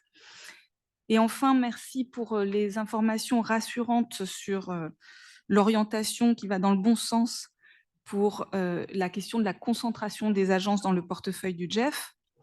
Néanmoins, comme d'autres collègues, nous souhaitons que les efforts du GEF pour accompagner cette diversification se poursuivent et se concrétisent jusqu'à la fin de l'engagement de GEF 8 pour que la concentration des agences continue à baisser dans les prochains work programmes. Et nous soutenons la proposition de l'Allemagne d'avoir une mid-term review avec un focus sur la concentration. Merci. Thank you very much. Over to Claude.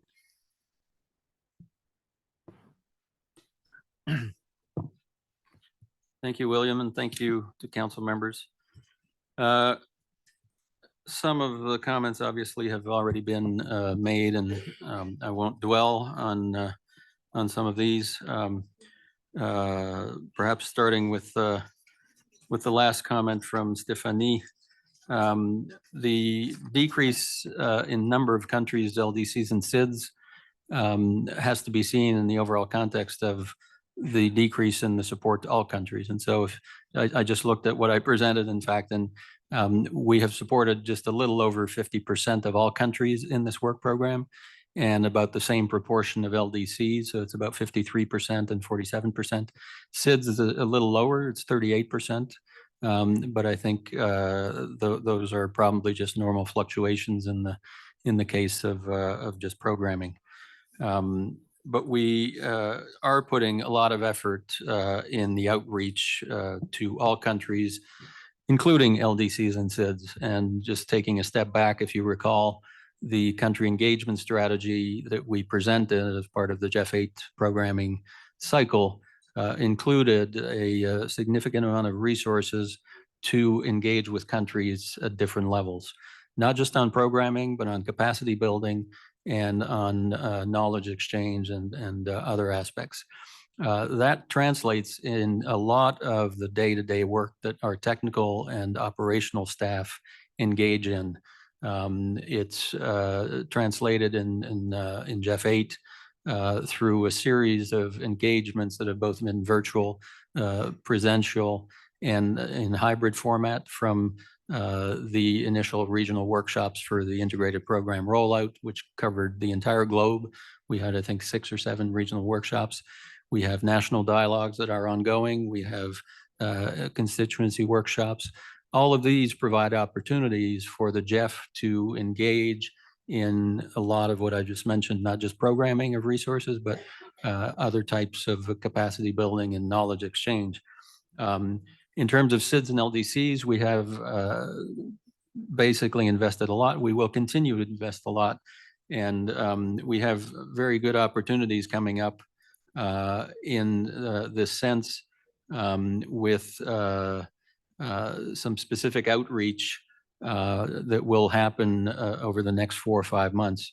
As some of you may know, there's the 4th International Conference on SIDS that will occur in May.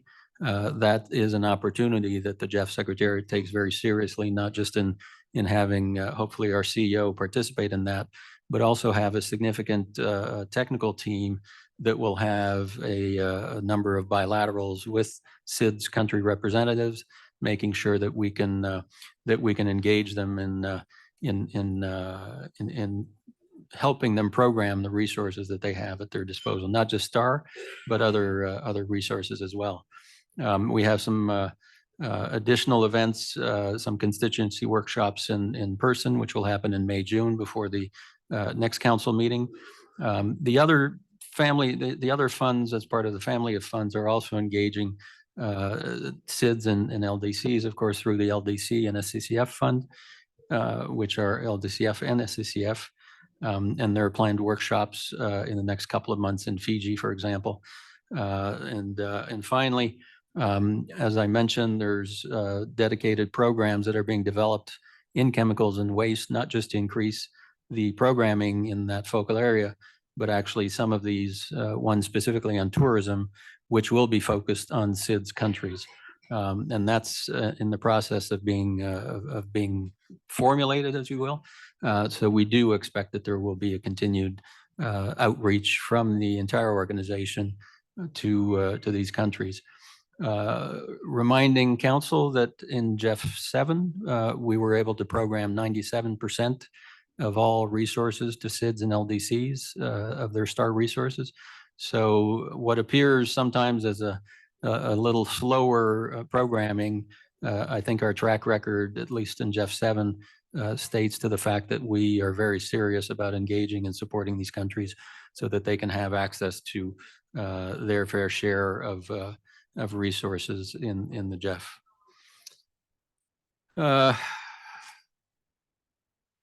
On the question with respect to the notional allocations of integrated programs in the GEF 8 programming directions document, question from Ben. I use the term notional because that was what was presented. We had a total envelope that I think was a little over 1.6 billion of the 5.33 billion of the GEF 8 cycle, which was targeted towards funding integrated programs. This included both STAR resources, set aside and incentives, and the resources for the global platforms. What we were able to do, and we deviated a little bit from the notional allocations, but I think it's important to realize that what we tried to do in the end was to meet the demand, the real demand that was manifested through the expressions of interest that perhaps did not match up to what we had estimated as being the demand from countries in the notional allocations. I guess the answer, Ben, to your question is yes, we were wrong. But let's just remind ourselves that these are notional allocations. And when we put together the integrated programs and discussions with countries and the allocations that we plan to have, these are estimates that we come up with. And I think the important thing in the end is that we will have programmed hopefully close to 100% of the IP envelope based on where we thought the demand was coming, but more importantly, where countries actually wanted to invest. And this is something that will certainly inform the GEF 9 model that we will present and discuss with the donor community. But I think the important bottom line is that we will have the demand that meets what we had and more, because in fact, we did have to, in the end, not necessarily reject bad proposals, but we could probably have included more proposals that were satisfactory, but in the end, we just didn't have the resources to fully subscribe all of the demand from countries. So that will inform the discussions for GEF 9. I have a feeling we're pushing a lot of stuff to GEF 9, but that's just the way it is. And GEF 9 is almost right around the corner in this calendar year anyway. We'll start talking about that. We take note, Rob, of the U.S. comments, and of course, we will include the appropriate footnote in the document. And we do also take note, China, of the concerns for the review of an additional project, 11449. We will make sure that that project is tagged for additional review by council before it's endorsed. I think that's all for now. William, back to you. Thank you very much. So, sorry. According to my accountant right here, the share. Yeah, okay. The share of MDBs and IFIs, excluding the World Bank, in this work program is 19.8%. In GEF 8 to date, we're at 9.4%. So again, we're directionally going in the right direction. We're actually fairly close to the aspirational targets. We will do our best to continue to maintain and move in the right direction, but this should be the actual data from the from what we've presented this morning. Thank you. Thank you. So, Gabriela, you have the floor. Thank you, William, and thanks to the Secretariat and Claude for the presentation and also the helpful response to questions. Sharing others' statement, and yes, this is a very rich and significant work program, so congratulations to the entire team, the agencies and the countries for putting this together. There's a lot of work behind this. Try to be brief, supporting the idea from Germany on a midterm evaluation. That's an interesting idea. We'd be interested in that as well. On the agency concentration, appreciate the latest data you just shared from your accountant. So yes, I think fact-based decision-making is helpful. So it'd be helpful to get an overview of where we are. We also share other comments on the chemicals and waste focal area. Appreciate also the response from the Secretariat in that regard. On the co-financing, many mentioned that, yes, it's a topic that keeps coming up. And I mentioned it in the last discussion as well. And I think it's also partially linked to the conversation on that evaluation for learning from challenges. Co-financing is important. We would want to see it high as well, but at the same time, I think we have to be very clear about realistic expectations, and we definitely need to better understand that area, because we also from recipients repetitively hear how challenging it is to come up with co-financing. And so just making results ex ante look very good probably won't be the way out of this. So we really need to have a deeper conversation about that. The members of my constituency have also raised this. So we really think this needs further discussion. Happy to engage with those who see some improvement on the Central Asia program. We're very excited to see this in the work program and are happy to engage with everyone who has suggestions for further improving it, since we shared the concern that we want to have the best possible impact of the program. On the specific projects and programs, we'll submit comments as always in writing. Just let me highlight very few comments where I'd be interested to hear your response also here.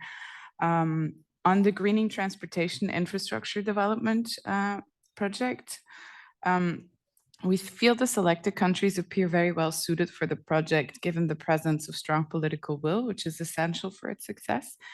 And these countries are experiencing a high demand for the development of new transportation infrastructure.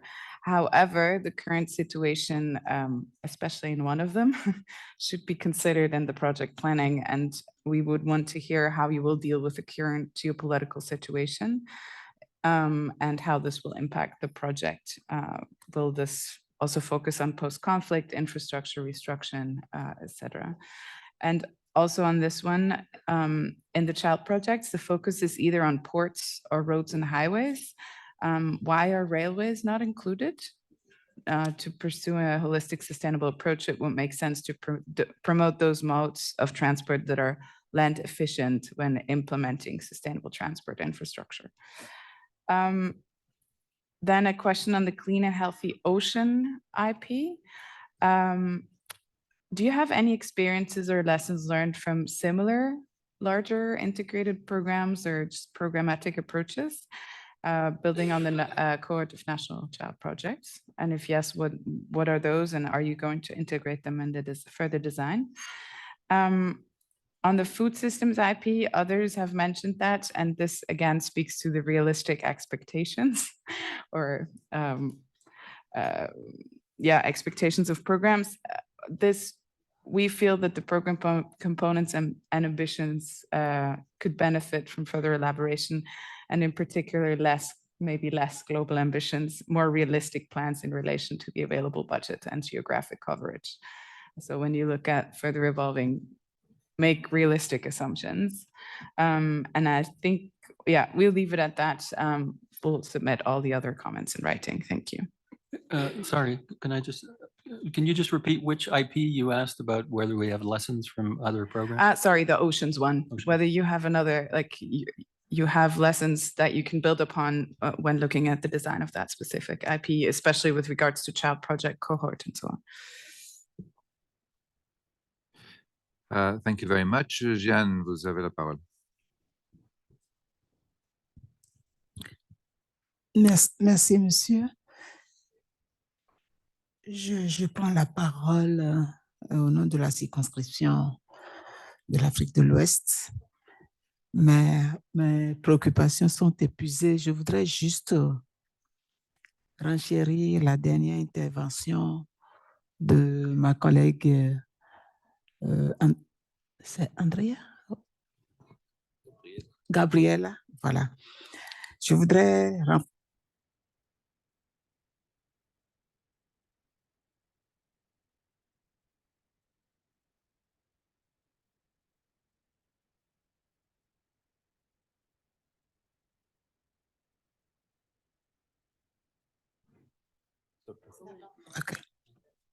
Je voudrais renforcer la dernière intervention de Madame Gabriela sur les eaux internationales, les océans. Les océans aujourd'hui qui constituent notre deuxième demeure, sinon qui garde encore une bonne partie de notre existence. Donc, tout le monde entier, toute la planète y dépend. Et sur cette question, nous avons des pays qui ont des problématiques communes. Et aujourd'hui, je voudrais surtout formuler une recommandation à l'attention du secrétariat pour inviter et encourager les agences à appuyer les pays dans le cadre de la formulation des projets sur les eaux internationales, mais pas sur les microfinancements, mais sur des projets intégrés ou des projets d'envergure. Je ne sais pas si ma préoccupation est bien. C'est une proposition, une recommandation à l'adresse du secrétariat. Je ne sais pas si elle est claire. Merci. Merci, Jean. I'm a bit upset with myself because I can't pronounce the next name properly, Kong Kong, but she has suggested I say Q, which for a James Bond fan is pretty good. Thank you, William. I'm speaking on behalf of the Southern Africa constituency. and it consists of Angola, Botswana, Lesotho, Malawi, Mozambique, Namibia, South Africa, Eswatini, Zambia, and Zimbabwe. We wish to congratulate the Secretariat for the report on the work program, which is the highest, largest in history, as mentioned by other members. And while noting that Africa region has the highest level of programmed resources, we wish to reiterate the need for increased capacity to ensure that we develop and we especially implement programs and projects effectively and efficiently, as mentioned by Jean from West Africa. Not to repeat what other members have said on the chemicals and waste focal area, we wish to note with appreciation the Council's, the Secretariat's response, to the Council's concern on the low program of chemicals and waste, and we look forward to an improvement in the next work program. We also welcome the increased focus on development of gender action plans in the projects and programs in an effort to ensure that we include all stakeholders. Thank you. Thank you very much. Laura Bermúdez, you have the floor. Muchas gracias, William. Nos unimos a los agradecimientos para todos los miembros socios del GEF por este gran programa de trabajo, siendo el segundo más grande de la historia. Encontramos que en el caso de nuestra circunscripción hemos sido bastante proactivos en la formulación y presentación de proyectos para este ciclo, contando con cerca de 9 proyectos de los 3 países, de Brasil, Ecuador y Colombia, en temas fundamentales para las agendas globales, pero también para las agendas nacionales. En efecto, tenemos temas que son transversales y que también incorporan las metas del marco global de biodiversidad, como se ha mencionado, como son los temas de restauración, ordenamiento alrededor del agua en el tema de cuencas, de la Cuenca de la Plata, también la conectividad ecológica y cultural en el Pacífico, Andes y Amazonía. Adicionalmente, los programas de conservación de especies silvestres que también generan procesos de conectividad de la biodiversidad, pero también de las prácticas culturales. Acción en los páramos como ecosistemas estratégicos, donde también la restauración y el uso sostenible es un reto importante. Y frente a los temas de químicos, que también creo que lo han mencionado varios acá, también tenemos proyectos relacionados con los programas de hidrógeno y hemos venido trabajando en otros que se han venido formulando y que esperamos se vean reflejados en el siguiente programa de trabajo. Y adicionalmente, proyectos en el marco del programa integrado de sistemas alimentarios y en el de paisajes sostenibles de la Amazonía, donde felizmente logramos integrar los países de la cuenca amazónica, incluyendo los que nos faltaban incorporar. Entonces creo que estamos trabajando de manera mancomunada entre los países de la región para tener unas soluciones nacionales, pero con un impacto regional y global. También creo que es importante resaltar todo el proceso de simplificación del ciclo de proyecto. Creo que eso también nos va a ayudar a ser más ágiles en la presentación de proyectos y bueno, lo vamos a discutir en el siguiente ítem de agenda. Y finalmente, pues este aporte a las metas del marco global es un llamado también a la implementación y de cara a la COP16 de biodiversidad que se celebrará en Colombia en octubre de este año. Estamos muy felices de poder ver los resultados del GEF en esta implementación para poder discutir sobre hechos concretos los grandes retos que aún nos quedan para cumplir las metas del marco global. Gracias. Muchas gracias, Laura. I now give the floor to Jeffrey from FAO. Thank you. FAO would like to highlight for Council how this work program shows the promise of the GEF partnership. The IP are excellent vehicles for improving how the agencies work together and increasing the value added we can bring when we work together. For example, in 2 of the IP you see before you, FAO is co-leading with other agencies, and in particular, our bank colleagues. In FSIP, we're co-leading with EFOT and working closely with other agency partners. And in the Clean and Healthy Oceans IP, we're co-leading with 3 MDBs, with CAF in Latin America, with EBRD in Europe and Central Asia, and with ADB in Asia, and working closely with other agencies. These are all very intentional efforts to improve the way we work together to respond to Council's priorities and to the needs of the countries. This enables us to bring to the fore our comparative advantages and to maximize the value added we can bring to the countries. Thank you. Thank you very much. Final speaker is Anil. You have the floor.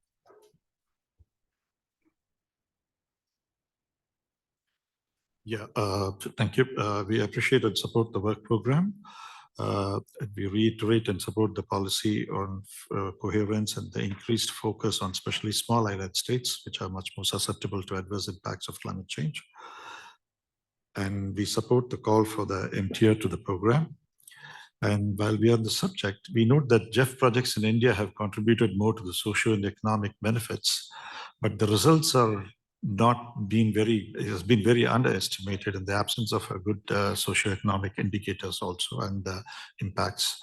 So in this context, we will appreciate GEFSEC's effort in developing some indicators that can capture these outcomes so that the true overall impacts of GEF projects are measured. Also note that the World Bank scorecard is now moving towards an outputs and outreach, from an outreach and outputs to a more outcome-based indicators scorecard, and we would appreciate if the GEF Secretariat may also benefit from reviewing these outcome-based indicators and bringing an alignment there.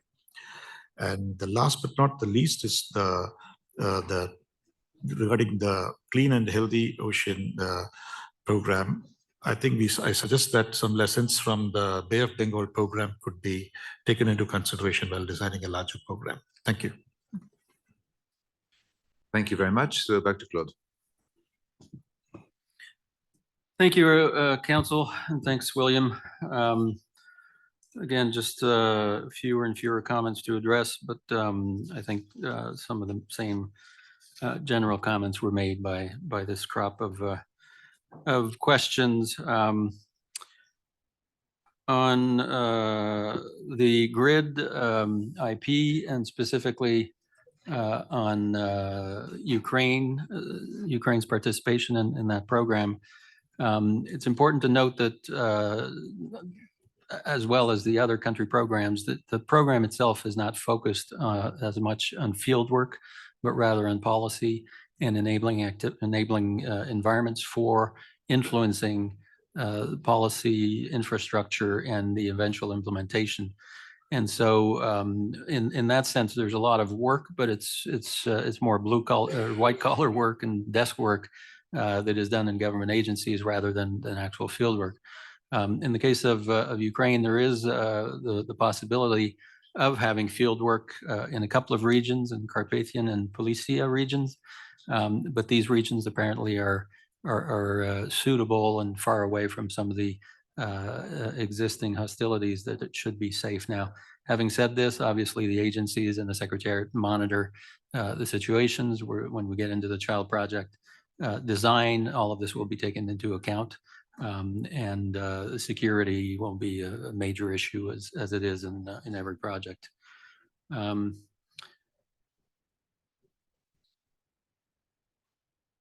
On the question of the ambition of the IPs and specifically of the food system,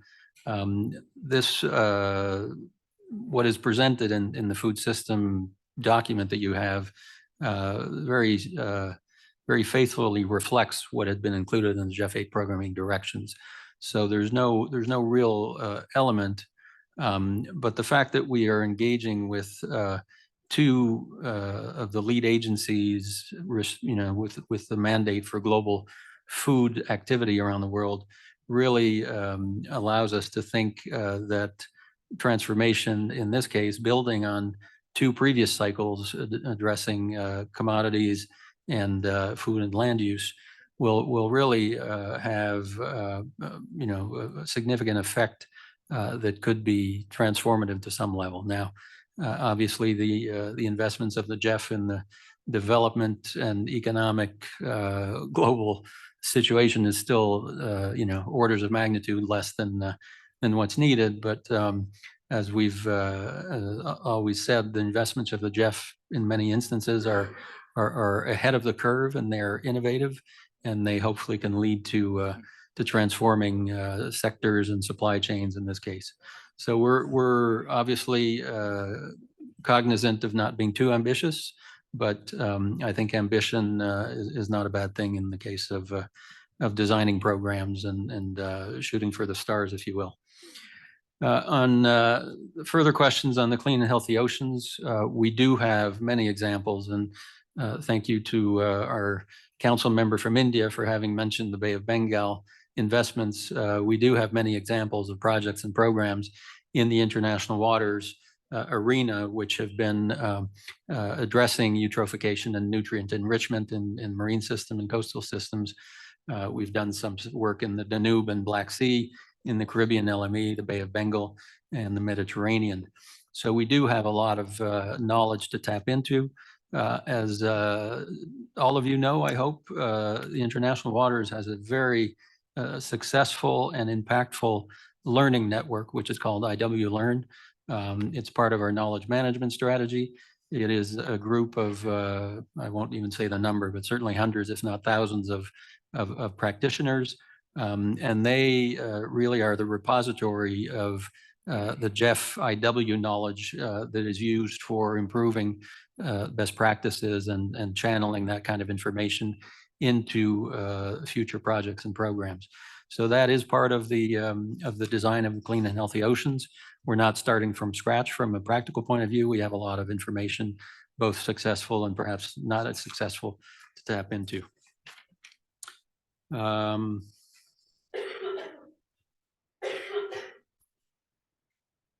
I think that's about it in terms of questions. Since this is the last round, I would just want to publicly acknowledge and thank my staff. There's one more person. Oh, there's one more. Well, let me still acknowledge and publicly thank the Secretariat staff who do a fantastic job to get us to the work program, and also do a fantastic job behind the scenes here in feeding me with the information to make me look half coherent. Thank you. Well, thank you very much. In fact, we have two speakers. So first, Aliona, followed by Stephanie. Thank you so much. Actually, it is more to emphasize what you've said about Ukraine. I'm Aliona Rusnak, and I'm representing the countries as Albania, Montenegro, Croatia, Ukraine, Moldova, 12 countries. So out of this, and hearing the concerns regarding the situation in Ukraine, and also regarding Moldova and all the countries around, we'd like to emphasize that we're working really hard, day and nights. And I would like to say that last week, it was a big event in Kiev, Ukraine, where our Minister of Environment attended, and the Minister of Environment from Romania attended. So actually, despite the fact that there is a really tense moments in Ukraine, Ukraine is working really hard, and we'll help them with these moments. And of course, we'll do our best to help our neighbors, to help the region to implement the GEF projects. And please be sure that we'll do everything possible, but mostly impossible, to help them, and they need help. So thank you for thinking about the region. It's really important. The projects are really important for the environment, for the issues, for the critical issues that need to be addressed now and not to be addressed tomorrow, because if we will address them tomorrow, it will be too late. So the project that were addressed and were special design for Ukraine and Moldova, really thank you for that. And I would really have like a small comment, but I will discuss later on a separate discussion about how many expression of interest were approved and how many were rejected. But this is more on a separate, to have like a test on the region, on the countries, and to know how to work with them and how to help them. Thank you so much. Thank you very much. So Stephanie, you have the floor. Merci. Désolée de reprendre la parole en français. Je voudrais suggérer sur la midterm review peut-être un amendement à la décision pour proposer que cette midterm review soit incluse en fait dans la midterm review on full flexibility qui est déjà prévue pour décembre 2024 et de compléter cette midterm review on full flexibility par un point sur la concentration, donc à décembre 2024. Merci. Thank you. So we have another couple of our colleagues who are online. So Masoud, you have the floor. Thank you very much. And good evening, colleagues. Now in Tehran. So I do my best to be very brief. And of course, because of this late time where I was not able to capture all of the dialogues. But first of all, I wish to appreciate the report by the Secretariat and listening to what was clarified by your good colleague from the Secretariat. I just want to raise the issue of capacity building. When we were in Brasilia, I heard from some of the Secretariat staff that there could be a chance of regional workshops to help the countries in West Asia and in MENA region for preparation of their projects and to share some experiences and lessons learned. And it's some months that have passed and still not get any knowledge of it. So if there's any kind of a program by the GEF Secretary for building the capacity of the countries of the region, we would appreciate to hear. In our region, there are many weather events which are significantly impacting the countries, which because of the water scarcity and drought, we are now witnessing sand and dust storms. That is one important area which we think that the GEF should focus on it, together with, of course, default management.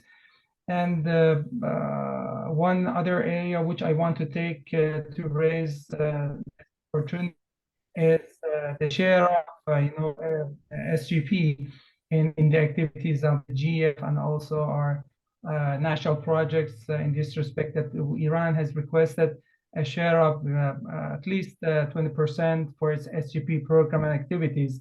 And we have communicated the letter, to your good knowledge. So we would appreciate and hear the support that our country, my country, together with the region could receive for the national dialogues and also regional dialogues for having a better capacity for preparation and implementation of the projects during the GFA. Thank you.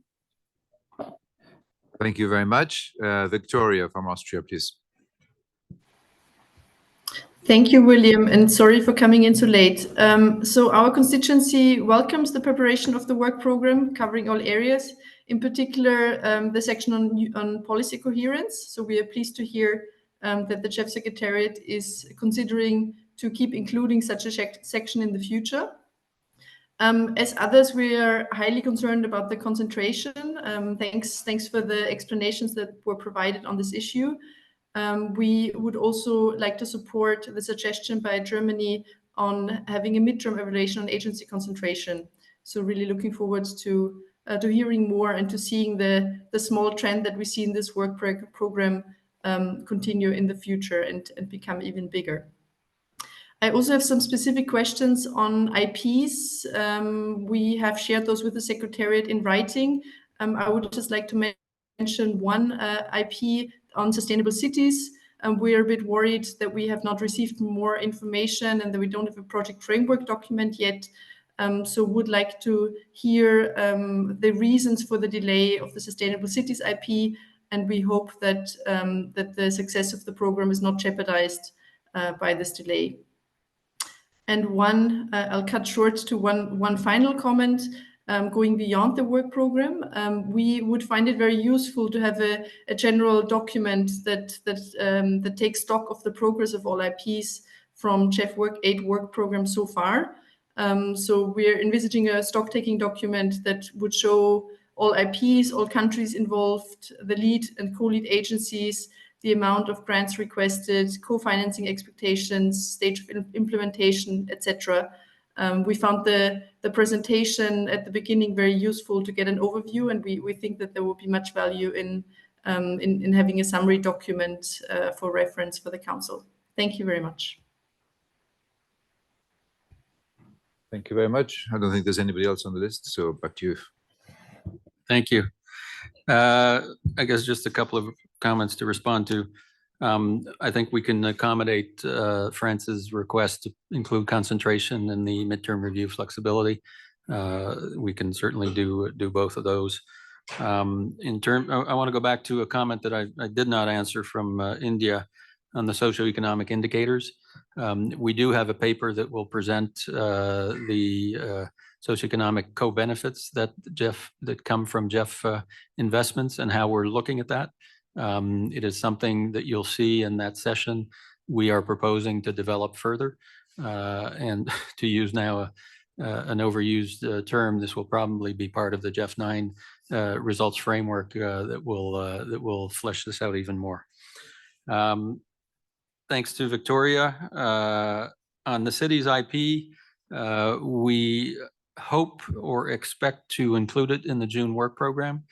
Now, having said that, let me go back to another question that I realized I did not answer in terms of making sure that we are able to fund or launch the innovation window, the policy coherence window, and a couple of other big priorities. The way that we have access to cycles resources is entirely dependent on the pledges from donor countries actually turning into deposits of cash in the trust fund.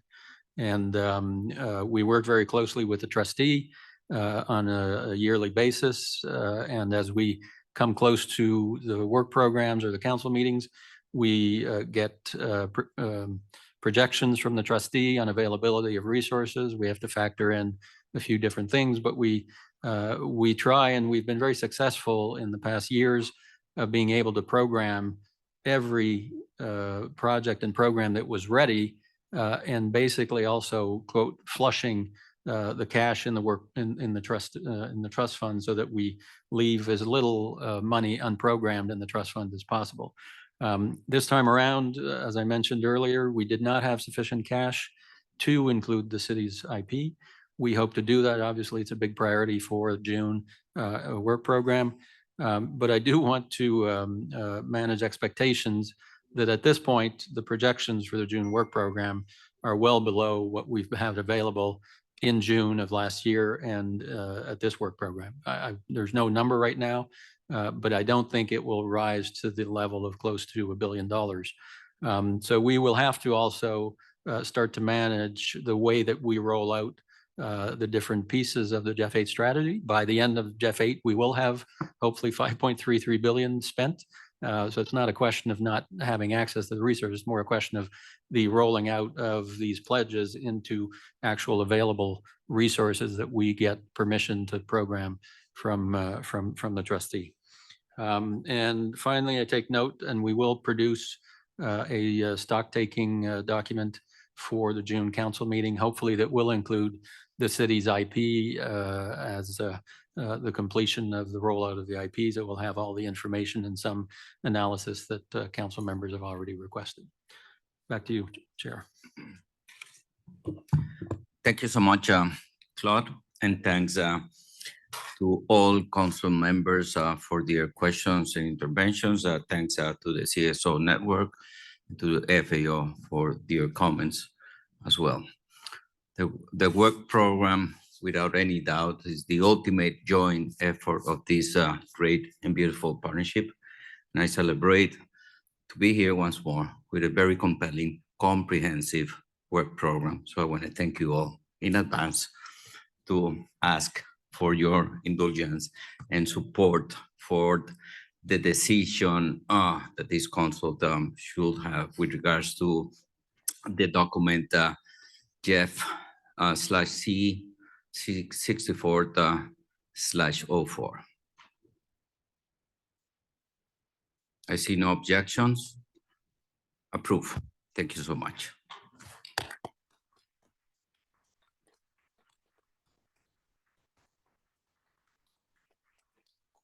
Now I will pass it up to William so he can give us the instructions for the rest of the day.